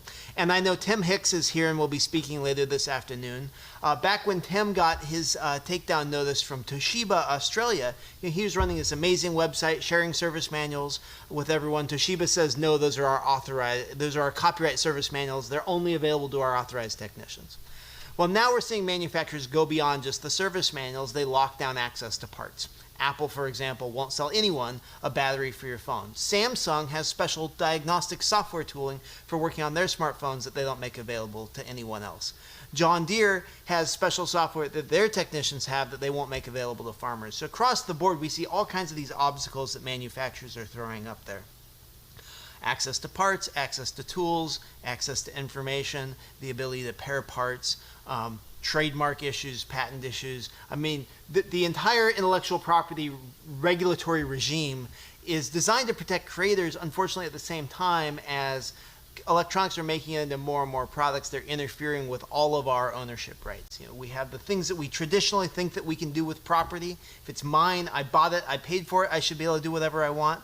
Well, manufacturers have found ways of using the intellectual property laws that were designed to protect creatives. They're using that to eliminate competition in the repair market. And we've seen the harms that it has done in our communities. There used to be a camera shop in just about every city in the world, and now there are very, very few. Well, that's because Nikon and Canon decided to cut off support to independent camera shops, including access to repair information. As I talk with consumers and I ask them, hey, you've got your thing that's broken, would you be interested in repairing it? One of the major things that I hear from consumers that has always been sort of interesting is this psychological barrier around warranties. I say, hey, your phone is broken, why don't you open it up and fix it yourself? And they'll say, well, what about the warranty? Won't I be voiding my warranty if I do that?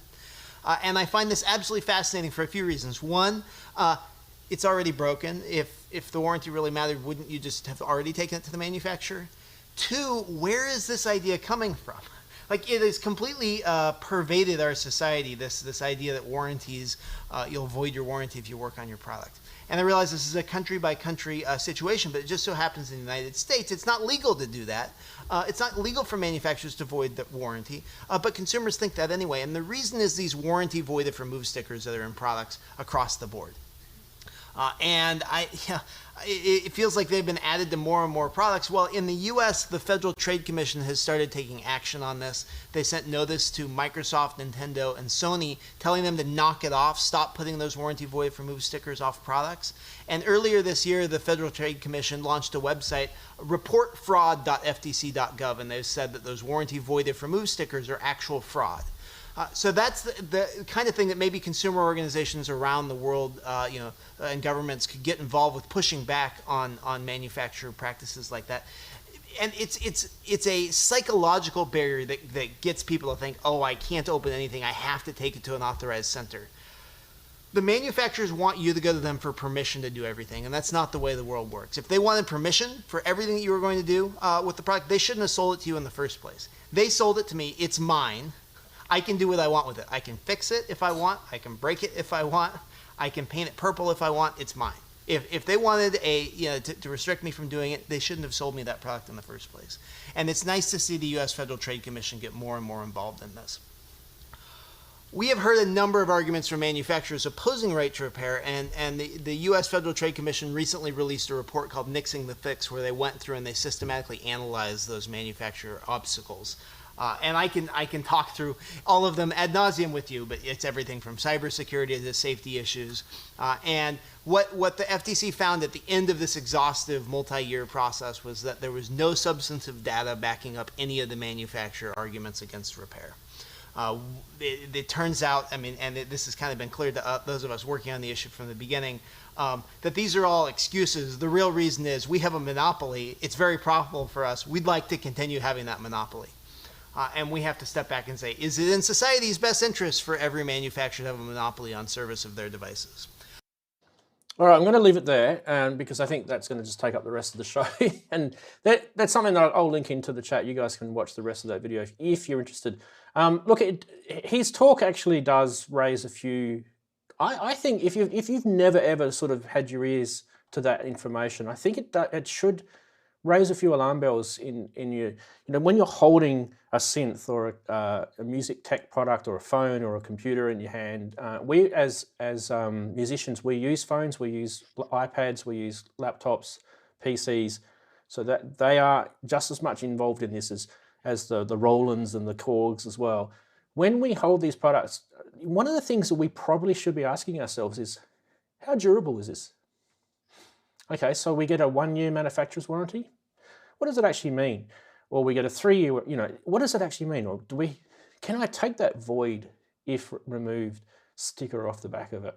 And I think Lisa in the chat was saying that it depends on what country you're in. Those laws will definitely be different. Of course they will, but the whole point of the right to repair movement is to actually make things a little bit less corporate monopoly and a little bit more sort of freer in the hands of us as consumers. All right, so I've given you guys the foundation about what this topic is about.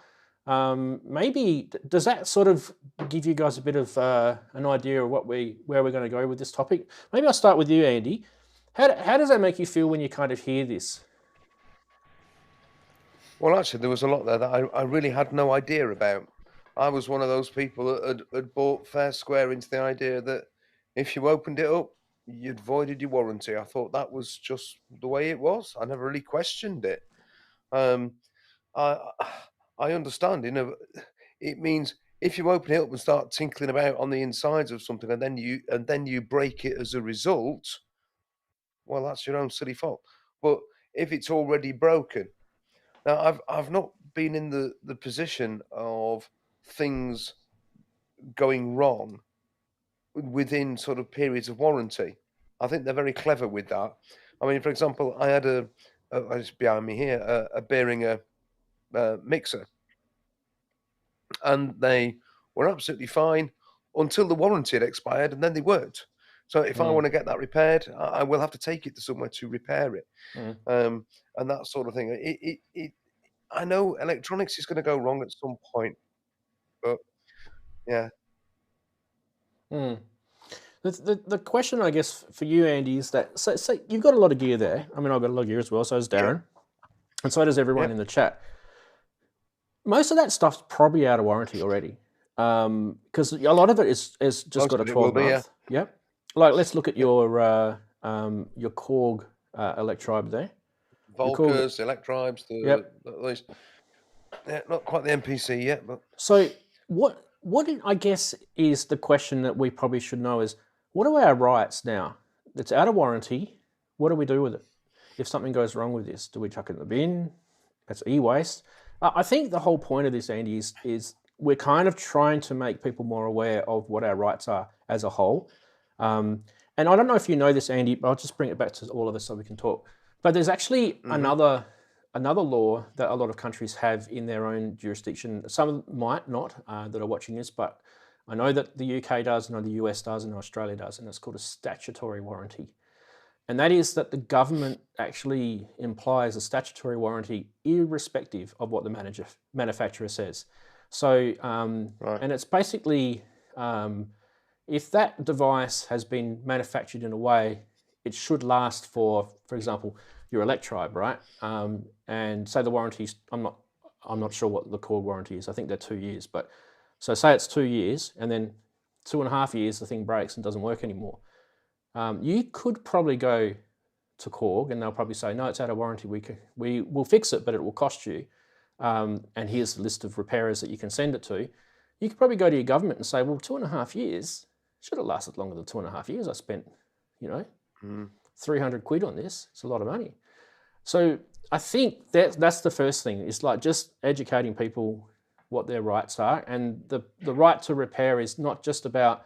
A lot of these things are already in place, so it's more just getting the information out to the masses. It's a movement that is, I think, it's deeply embedded with our concern with the environment, and I think that's probably the biggest motivator. Well, I think that's this. become an increasingly big thing. There is something else which is a secondary consideration. Is in this country, no matter what you buy of any value, there is nearly always the offer of an extended warranty, whether it's a washing machine, a fridge, a television, a computer.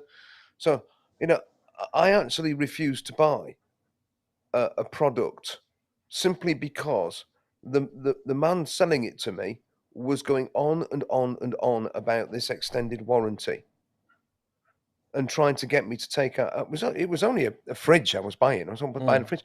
So he said, "Yeah, but you really need to have this extended warranty for peace of mind and this that." And eventually, I said, "Hang on a minute. Are you actually selling me a product that's going to break down in a year's time? Is that what you're telling me? What you're telling me now is that this product is going to fail in 13 months when this product warranty is finished, and you want me to buy another one on top just so I've got peace of mind?" I said, "No." I said, "You know what, mate? No, I'm not."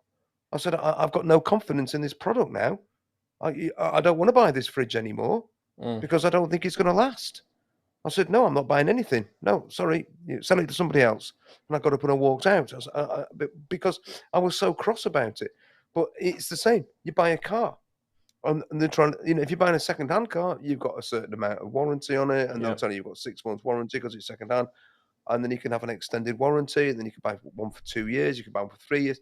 And so, I mean, I can sort of understand it, but it's these after-sales add-ons which are actually a really big thing. I mean, shops like PC World, Curry's, Dixon's here, they probably make far more money on the sales of these bloody warranties than they do on the sales of the electronics and electrical items that they're selling it.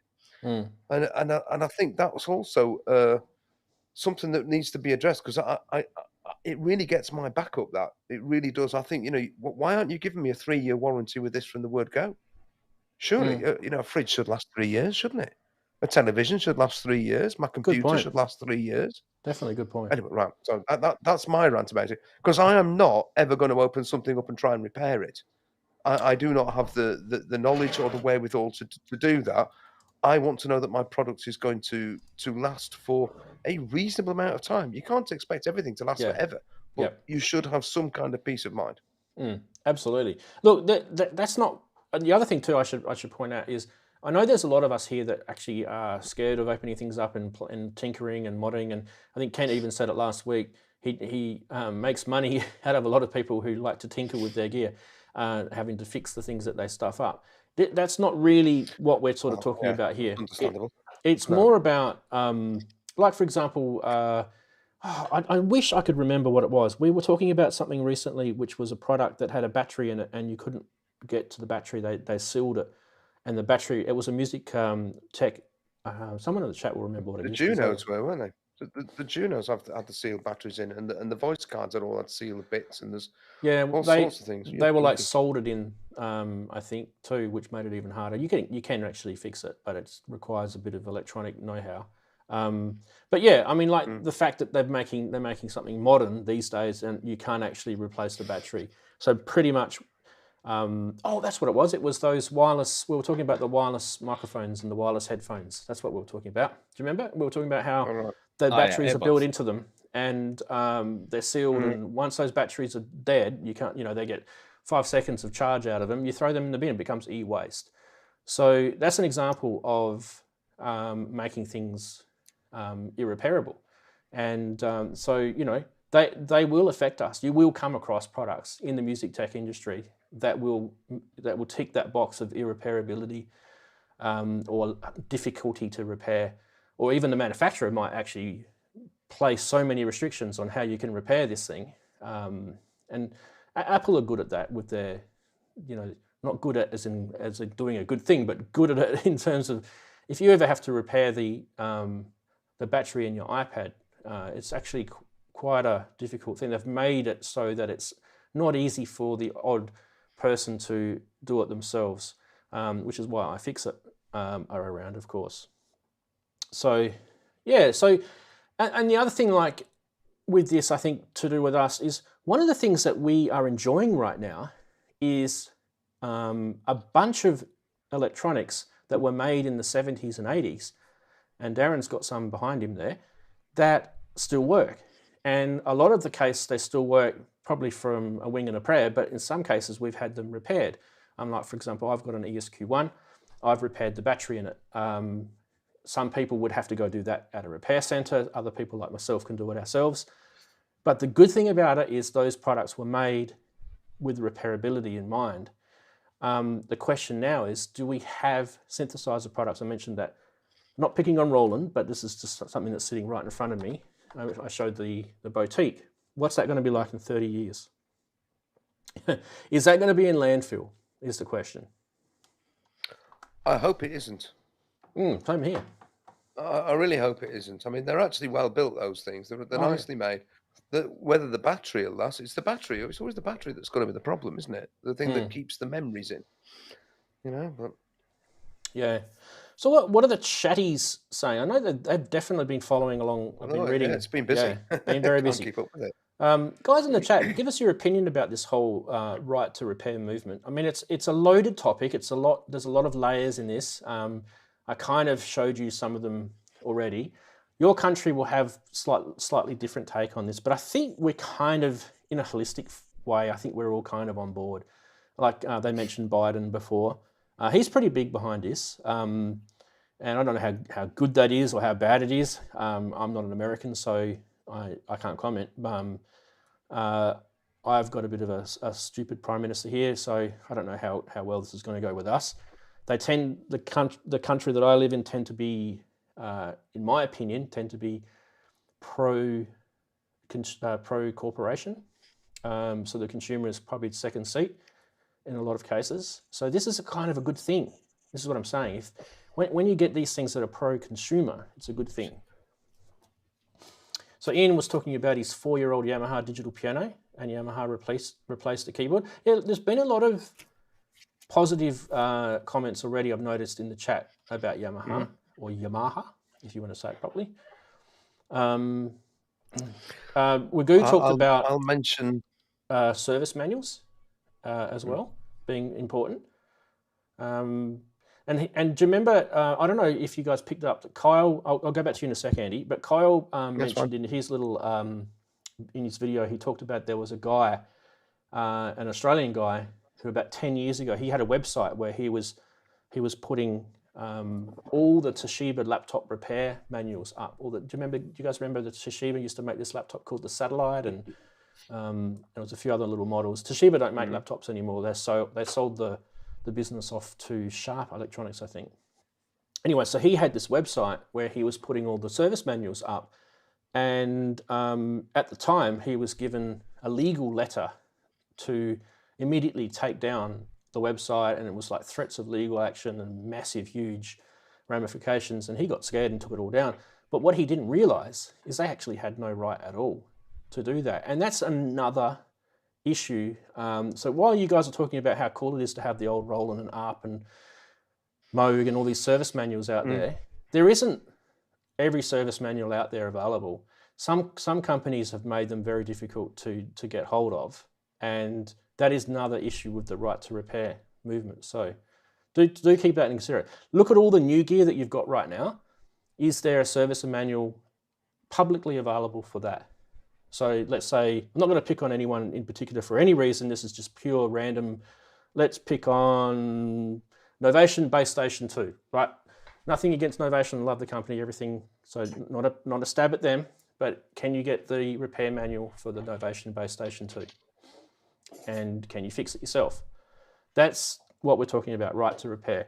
It's not necessarily right for you to repair yourself, but it might be, Kent, take it down to Kent's shop. Hey, Kent, here's the repair manual if you haven't got it. You know about electronics. It's kind of that sort of topic. So, chatties again? I was going to mention about... Oh, yeah, Andy, sorry. Cars, if that was all right. Yeah. Because I've had two very different experiences from car manufacturers. I bought a Toyota. It was quite a big diesel Toyota, and it was just out of its manufacturer's warranty. And a Toyota have a 5-year manufacturer's warranty, and it was just out of it. And I'd been driving it a bit, and it was absolutely clogged. I was getting no power, no nothing or anything out of this thing. And it had been sold to me by a non-Toyota dealer. I bought it from a non-Toyota dealer. So, but eventually I took it into a Toyota dealership and said, I've got a real problem with this. This is really not working right. The people I bought it off have fobbed me off, and I didn't get very far. And they looked, and they took it out for a drive and said, it shouldn't be like this at all. It really shouldn't be like this. Even, he said, whatever's wrong with this has gone wrong during its warranty period. So we will repair this under warranty, even though the warranty's expired. They took it off me. They took the thing out. They replaced the whole of I think it's called an EGR valve or something in a diesel engine. Took the whole thing out, cleaned the whole thing up, and all under a warranty which had actually already expired, which I was amazed about. I was absolutely amazed. And then the next experience I had was my previous car was a Vauxhall when it was out of its warranty, when the gearbox destroyed itself. I mean, totally destroyed itself. And what really wound me up about this and really got my goat and upset me so much at the time was that once I dug into it, this was a known fault with the gearbox. They knew about this fault. It really should have been a recall. It was a known fault, and I got absolutely nowhere, and it cost me an absolute arm and a leg to get it put right. And I think that's the sort of difference that you get from different manufacturers. So you mentioned Novation. I'm going to hold this up again. I know I've done this before, but there you go. This old baby. Right, my original Novation base station rack. This doesn't work. Yeah, doesn't work at all. It's got no memories. It's got you can't do very much with the stuff on the front panel. Very limited because it's had the Novation tell me it's an EEPROM failure, and they can't fix it. They say we can't fix it, which I find really amazing. Oh, we can't fix that, mate. Sorry, hard luck, and that quite upsets me. Yeah, I find that amazing because an EEPROM is easy. If anybody knows any different, help. Yeah, well, EEPROM's easily fixed because I have got an Novation base station up there. Just there, is it? You've got the Mark II version of it, yeah. Yeah. The Super Base Station, yeah. The Super Base Station. The one other than that. I mean, the great little box. I'd love to have it back working, but maybe I should go pester. If anybody out there knows anything from Novation, please let me know. So a couple of things that were mentioned in chat, and I also was going to bring this up as well, and it's just good that these guys are on the ball. So the other thing is, when a manufacturer is making a product, they might put a component in that product that's exclusive to that manufacturer. Now chips are one thing. We'll talk about chips in a minute because it's kind of, we'll talk about digital technology in a sec. But if we're talking about something where a manufacturer has made a choice that instead of going with a mainstream available product that you can buy from an electronic retailer like Miser or anything like that, and slightly modify that product and have it exclusively made for that company, this is what I'm talking about. There's lots of examples of this, and what it means is that when it's time to repair, cars do this all the time, by the way. When it's time to repair that particular component, you can only buy that through the manufacturer. And that's creating a monopoly. Now, the right to repair, they're actually looking at But I don't know if they can stop manufacturers from doing that. It would probably be a bit difficult to do that. But what they're going to do is they're going to make it so that it's more frowned upon in the community. So you'll get a lower score. And that might be because you stupidly put a diode in there that you could only buy, if it was a Toyota, you could only buy through Toyota, for example. So that's one example. Now, I mentioned before the chips. The chips are a big one.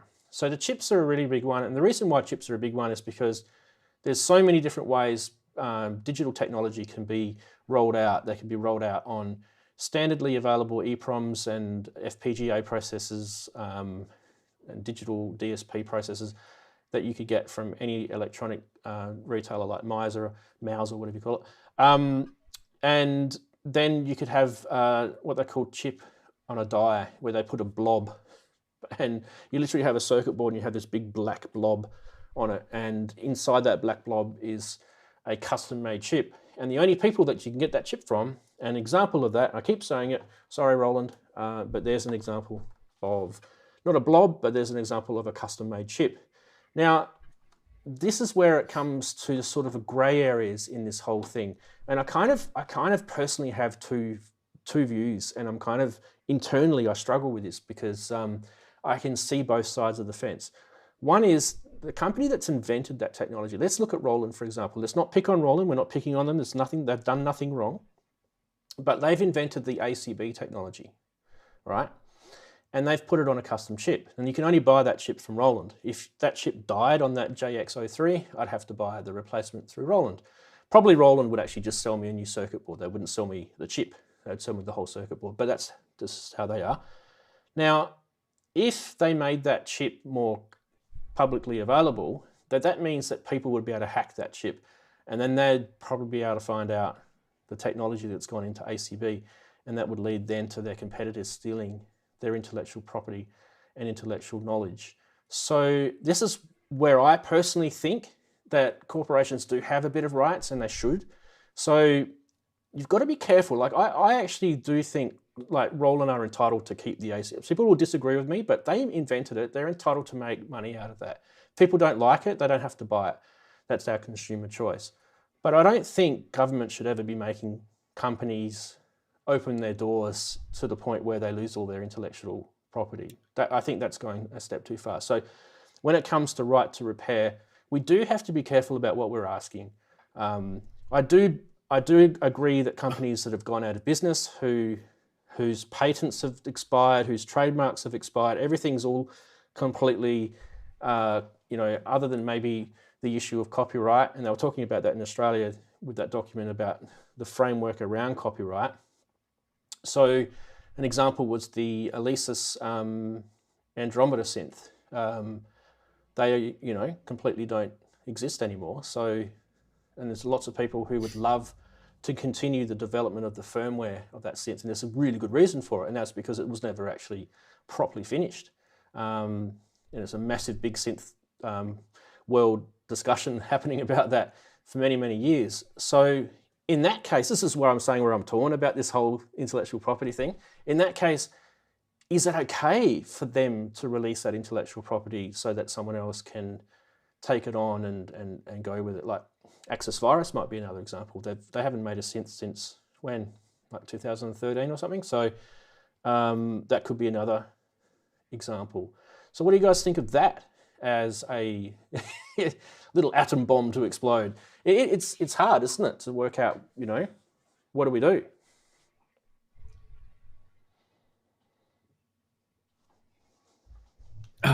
Yeah, well, like you say,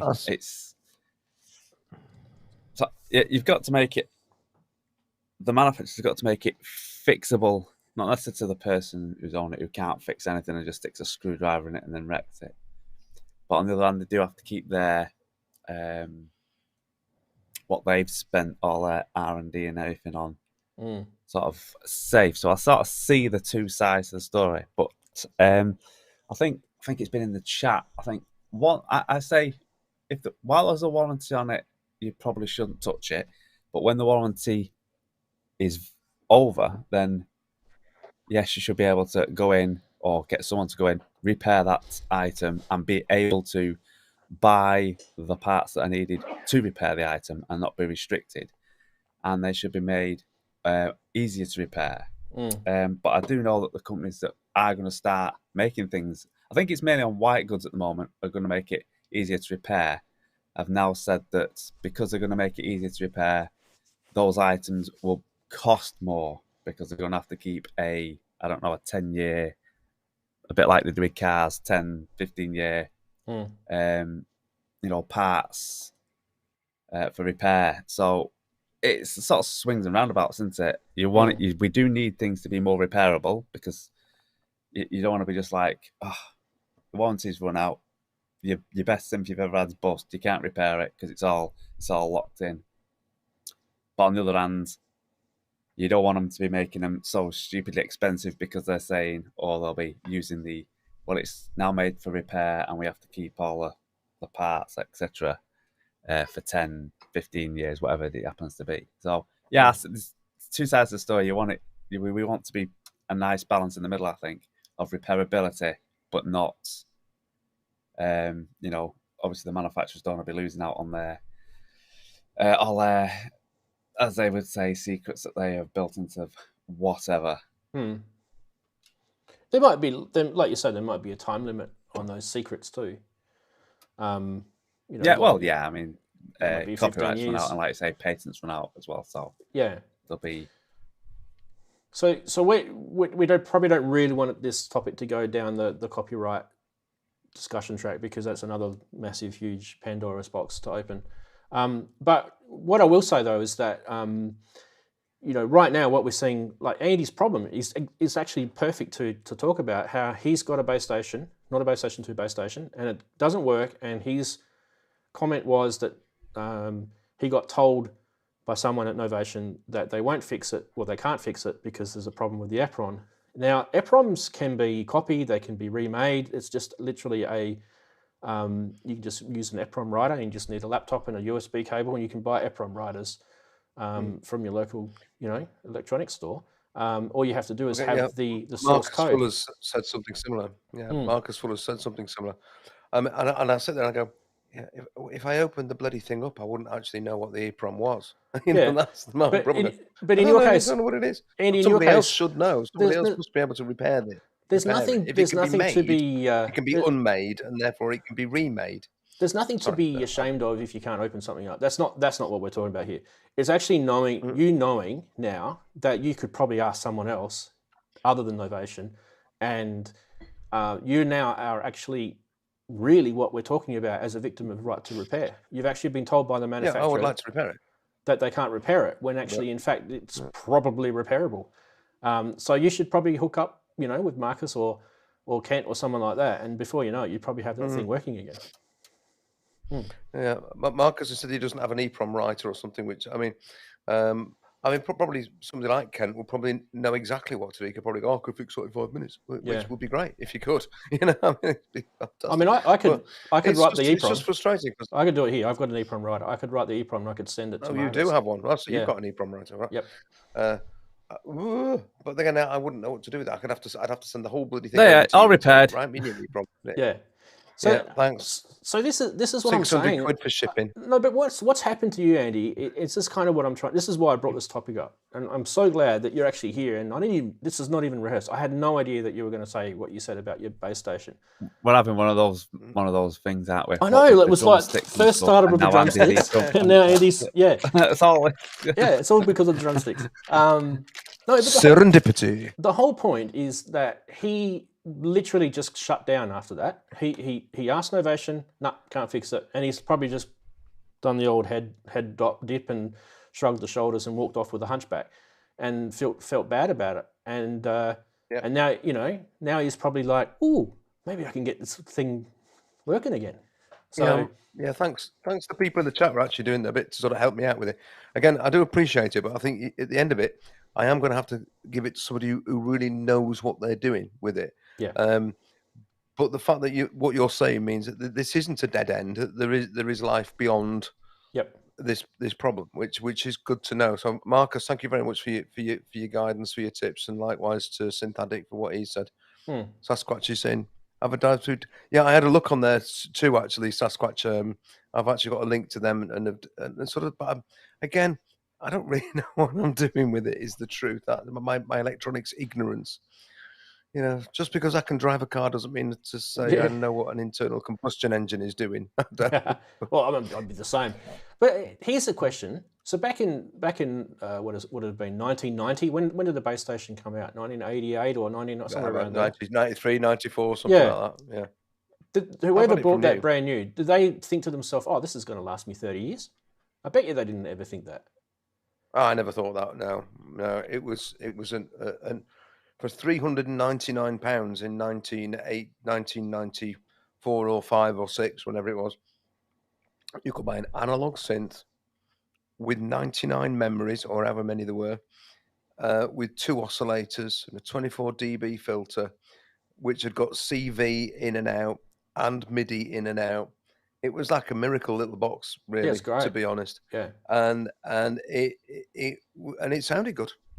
It sounded great. It was supposed to do nice little acidy bleeps. I mean, I just used it because it never, to me, I mean, the thing is that synth never sounded anything like as good as the SH-101 or the Pro one that it was sitting next to. However, in terms of a live set, it was great because it had the programmable memory, so it would immediately come up with the sound that was needed whilst I was mucking about with the knobs on the other things. So I will admit, though, that's why I bought it. I actually think the Base Station 2 sounds better than the Base Station. Probably because they added the extra bits. Oh, the new one. I mean, even the one that Darren's got behind him at the top, the Super Bass Station, it added distortion and chorus and all sorts of other things, and it's a much nicer box than this original Bass Station. And then the Bass Station 2 is a totally different machine. It's not. It has no real sort of. I mean, it comes from the same stable, but it's a different box. It's a different machine. It has the Base Station sound in it, but it also has a bit of an SH-101 sound in it as well. So I think it's the different filters that it's got. But yeah, but that's a good thing, right? So, but that's what we're talking about in the future. If we bought I bought my Base Station 2 back in 2014 or somewhere around there. It was a fair while ago. It's already, 6-7 years old. That's actually pretty good. I don't know if I'd expect it to last that long. It was a plastic case. Do you know what I mean? Like that, to me, that's a fairly good innings out of something. Not the best made thing, is it? So, and they're still active they were active a couple of years ago, releasing firmware on that. So, look, and they're a good company to deal with, by the way. I know you had a slight sort of wobble with your situation, and it was probably because it was out of the ring scope. them up again. Still what they're saying. You never know. Yeah, it might be. They've got different people sitting on the ends of the phones. Who knows? Well, they're now owned by Focusrite. Has all changed ownership and everything. So Yeah, there's also the links to. There's also the links to Dave Smith Instruments, of course, now as well. Dave Smith's involved. Well, yeah. I may be during some holidays. I'll pick up the phone and go, right, Novation, I've got this. What are you going to do about it? What can you do about it? Don't fob me off. I'm on a show. I'll tell everybody. I'll tell the whole world. We mentioned Access Virus before. I'm glad you said fob me off there. So this is the one that. Yes, thank you, Darren. This is probably the big. This is probably the big sledgehammer that's going to happen, I think, in the future, with a lot of the gear that we've got right now. As digital stuff that we've got right now, how will that operate? In 20, 30 years' time. I think things like the FPGAs, those custom digital DSP chips, those sort of things, they might actually be a problem. And someone right now might be being very smart and stockpiling a few of these and learning a little bit about how to use them and repair them. Because I think in the future there's going to be situations where those things will stop working and they'll need to be replaced. And there'll be people that will want to keep these products working because they use them live or whatever the situation is. So it's not going to be any different to all the vintage gear we've got now. It's just going to be a different situation in the future. I mean, God knows what they'll have in the future. Everything will just be virtual, I guess, in the future. We'll be playing out of the cloud. Who knows, what's going to happen in 30 years' time. But, I don't know, kind of bring the chatties in a bit more. I'm kind of thinking about you guys in the chat. I mean, when I do bring these topics up, I like to sort of bring them up and think. I actually do think about you guys sitting over in your little studios or your big studios all over the world there, and I know you guys you've all got personal experience when it comes to repairing stuff, and some of it's good and some of it's bad. Yeah, just be interested if you've got any stories you want to share. Do tell us a little bit, just a quick sentence or two. Let us know how you feel about this movement with the right to repair, and whether you think it's a good thing or whether you think it's not something that really you care about. You just want to go back and play your synths. That's fine. But yeah. So Mac is saying, if I had to sell a couple of synths, my Roland System 1M would be high on the list. So he's talking about what is actually, not loved as much, I guess. I've got a System 1. I kind of agree with him. I mean, absolutely shit keyboard on that thing. When they first brought it out, they all said it was an absolute terrible keyboard, and they weren't wrong. Someday somebody's going to say, "Oh, the keyboard is unique." Like some marketing person will like spin it in a way, and everyone would be rushing out. Unique as a use of euphemism for shitty. I agree with Mac. I think that the future compatibility, like they pretty much dumped that System 1 product. There has been really nothing else added to that. That the whole purpose of that product originally was so that you could load plug out synths on it. That was the whole purpose of it, and they pretty much dumped it. It's not uncommon for companies like Roland to do that though. So we could talk about many of those. Yeah, Adam's saying right to repair should be standard after warranty. Yeah, I think knowing what our rights are is important. Sasquatch is saying right to repair is a right, not a wish. Yeah, at the moment I think it's a wish. In some countries it's definitely a wish. Marcus is saying right to repair is a good thing, and he gets his vote 100%. Absolutely. And I'm not surprised you say that, Marcus. Absolutely not surprised at all. Chris from Sentient Sound is saying, earned a living as a musician for many years, made gear money by repairing old gear from the 50s to the 80s. Lots of old pedals and amps. Yeah.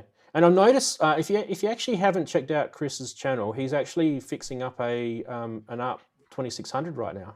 So, and we're all enjoying the process, mate. So keep doing them. Keep them coming. Yeah.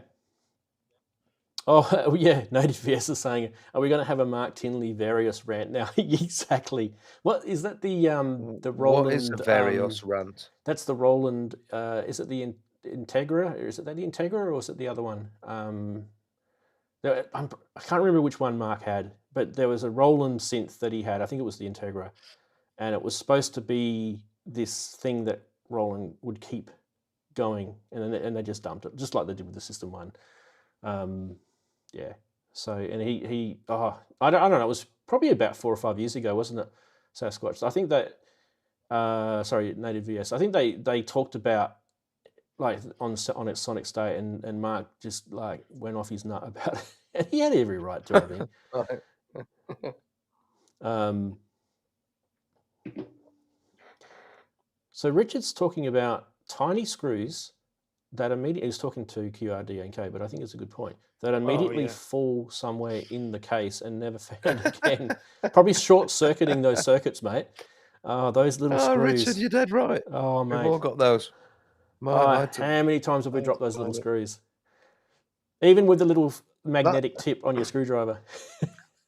That's how I found the spider inside the Supernova, actually, was because I'd got something that was rattling around inside. I think it was just a little stone or something, I thought it was, that had got into it at a music festival in Portugal. So I thought, I've got to open it up, and that's when I found the spider. But could I find the actual thing that was rattling around? And I can't remember whether does it rattle now? No. I must have found it. The whole desk is going to rattle, mate, in a sec. Be careful.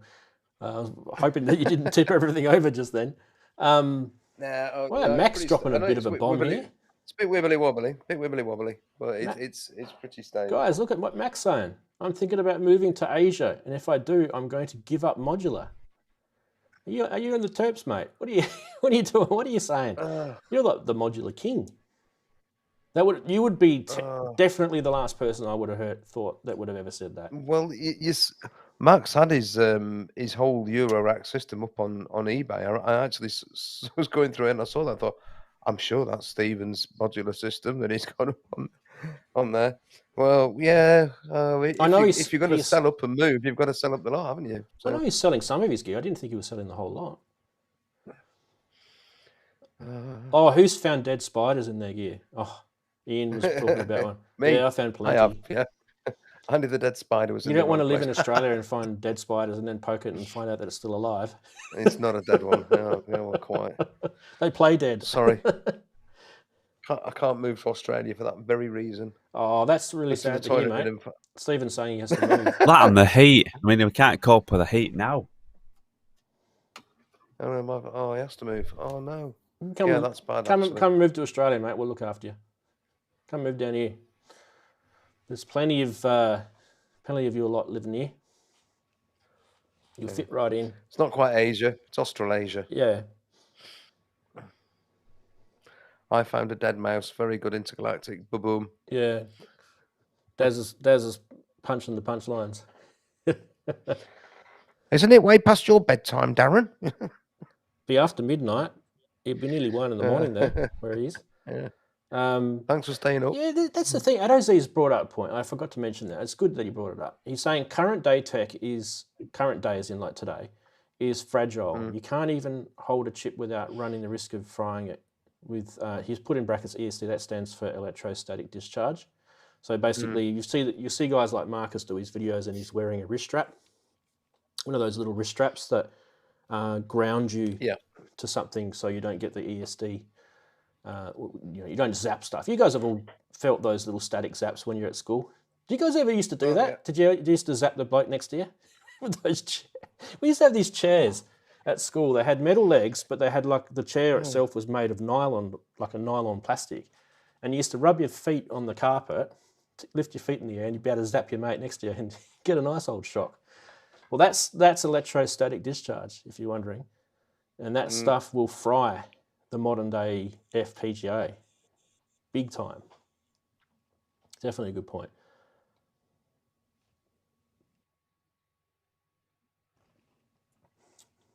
Andy's saying spiders can make nice glitch mods. Well, especially if it's crawling over your hand and you've knocked all your knobs and cables and stuff because you've freaked out. You've all of a sudden had a happy accident. Gee, I like that patch now.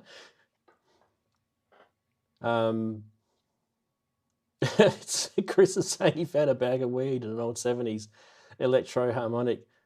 The old guitar pedals. Hide a bag of weed in the guitar pedal. That's a great idea. Oh, there's plenty of stories what they used to ship inside keyboards over the years. Plenty of stories. So what the customs people would do is they would open up the flight cases and go, oh yeah, there's a synth in there, and they'd close it. But what they didn't do is they didn't open up the inside of the synth. And you guys are saying the actual photo that I showed you at the start of the show is actually the inside of a ESQ1. In fact, I'll bring it back up again. Actually, it'd be cool to see.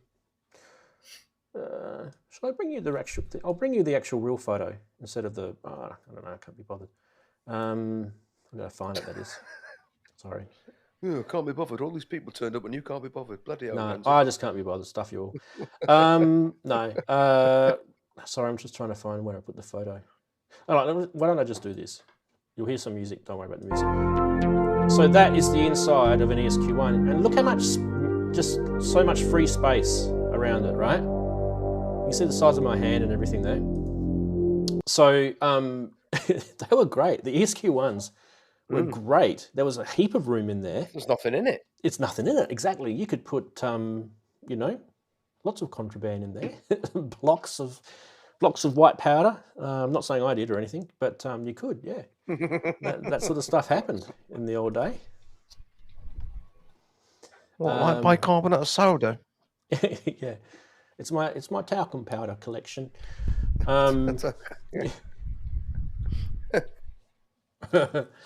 Max planning his trip already.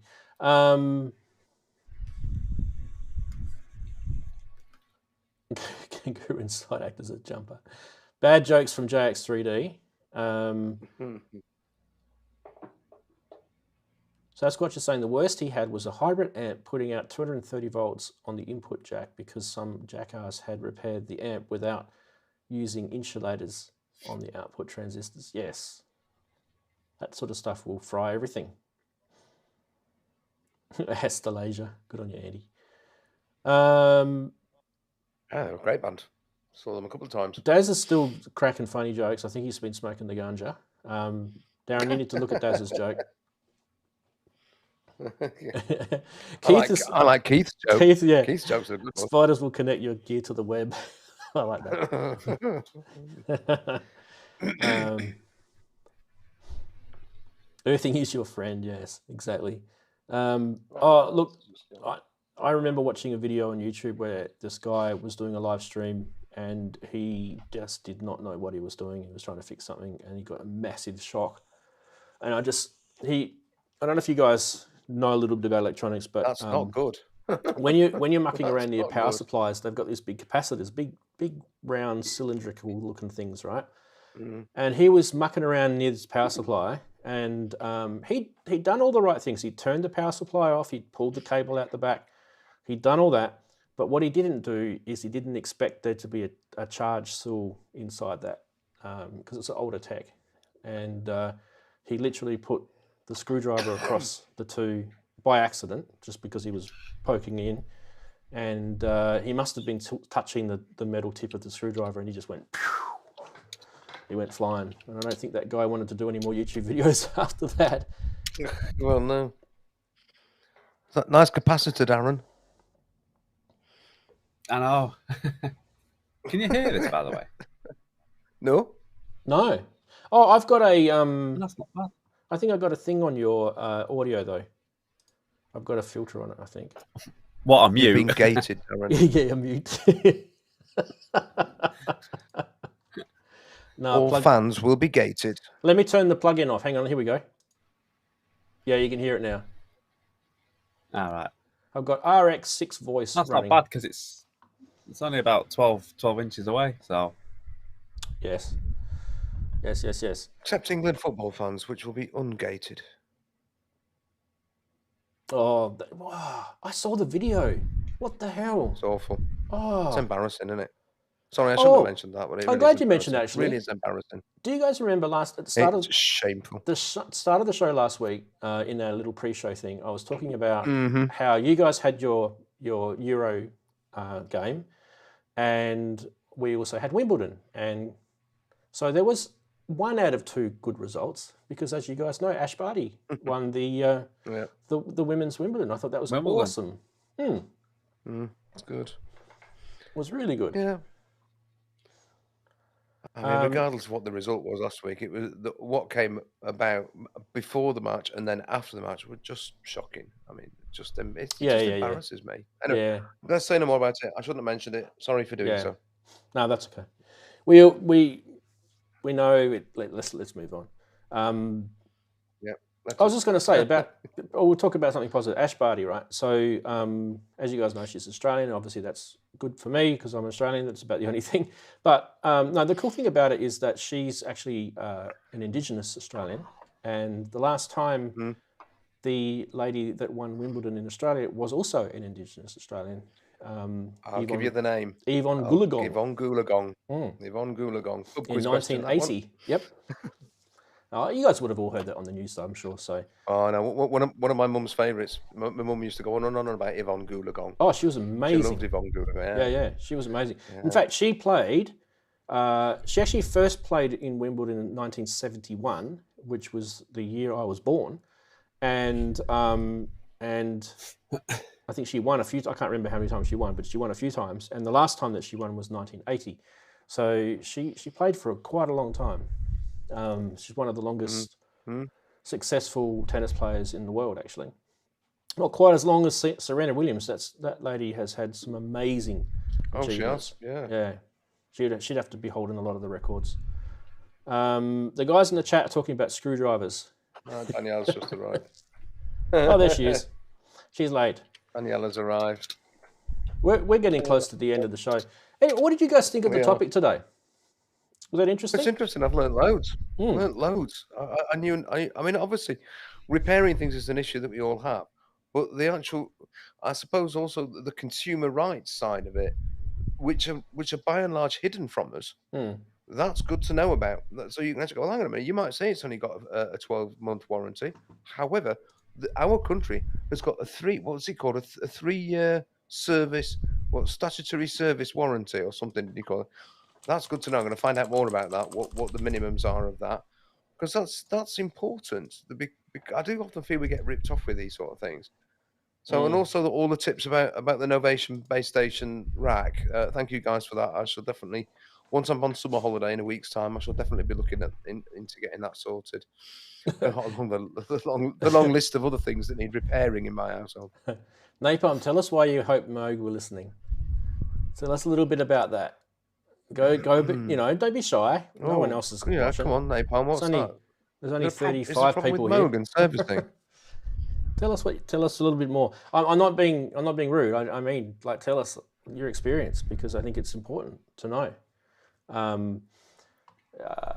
Like, where's that thing gone that I had? That little PDF. Yeah, this thing. This thing. Tell us if it had any of this thing. Better information on product durability and repairability. Tell us statutory warranty, Inky. Thank you. That's it. Yeah, statutory warranty. Yeah. On household goods. Does a synthesizer count as household goods? Well, I've got them in my household. So I think it is classified as consumer electronics. So technically consumer. Okay. Yeah. So technically, it probably would come under that. But yeah. I don't know if Napalm wants to, but we'll see if he does anyway. So I kind of, where I feel this is going to take us, I knew this topic was going to be kind of a little bit chatty, and as it was, and obviously not much to do with synths and that. Oh, it's been really informative, actually. It's a plant the seed topic. Movement, so. Yeah, it's a plant the seed topic, and I think you guys... Chatty topics are good. You don't have to, we can just chat.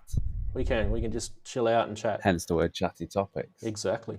Yes. And also, I mean, I think this had a lot to do with it. Yes. I mean, the drumsticks. This show has been brought to you by Swizzles. Swizzle, leave the money on the fridge. Well, I mean, what are we going to do next week now? We've blown that one up, haven't we? Can you honestly believe that the three of us rocked up to this show today? Neither of us had any idea that we were... Darren was the only one that I know you won't believe it. No one will believe it, that we all rocked up with the drumsticks. It really I wasn't going to bring any up neither. I just thought, before I go, you'd have felt. Show, I'll just get it's a good job you did, Darren. You would have felt proper left out today, wouldn't you, if you hadn't got any? And me and Rant. No, I'd just gone down and got some. Darren's probably got like a massive big box of them downstairs in his kitchen. They're like a huge box. There's 3 different flavours, and I have to choose which one I'm taking up. All right, Napalm's here we go. Napalm's letting us know his story. Let's get ourselves stuck into this. So he bought a Moog. It's a one. It will be. Let's call them Moogs just to piss him off. I bought a Moog. No. I'll say I bought a Moog and had asked if they would repair it, and they refused to cover the shipment there and back. Luckily, I took it back to the dealer as well, waiting on a sub 37 field. Okay, so basically, Moog weren't happy to cover the shipment, but that's the other thing too. Moog aren't all over America or all over the world. They've just got one location in is it Asheville in North Carolina, I think it is. They can't have that attitude about things. If they've been selling products that are faulty, and you've got to get that product, it's not your fault, the product's fault. It shouldn't be your cost to get it back to them. They should be wearing that, I think. And I'll give you an example. Roland have probably about 4 or 5 times, if I remember rightly, paid for the shipment of all the repairs of everything that I've had repaired in Australia And the most latest one that I had, you guys would remember me talking about it, was the System 500 module, which they repaired. And that was all covered for by shipping, so it didn't cost me anything. Or at least pay for one way, shipping one way, I think. You know, you pay for one way and they'll pay for the other. So Napalm's saying I had to pay. I don't think you should have to pay at all. I had to pay to ship a one, so I returned it to the distributor rather than pay to ship to Moog. Shipping to Moog one, yes. Wow. Whereabouts are you based? Are you still in the US, or? I think he's saying, okay, he said later on he's in the East Coast. Okay, cool. East Coast. Yeah. So, but even still, it's still like shipping a Moog 1 is not going to be cheap even if you lived in Asheville. No, it's massive. They're massive, those things. So, yeah. All right, guys. And I think on that, Are you messing about with noise? Oh. That's Darren. As Jeremy Clarkson will say, on that major disappointment.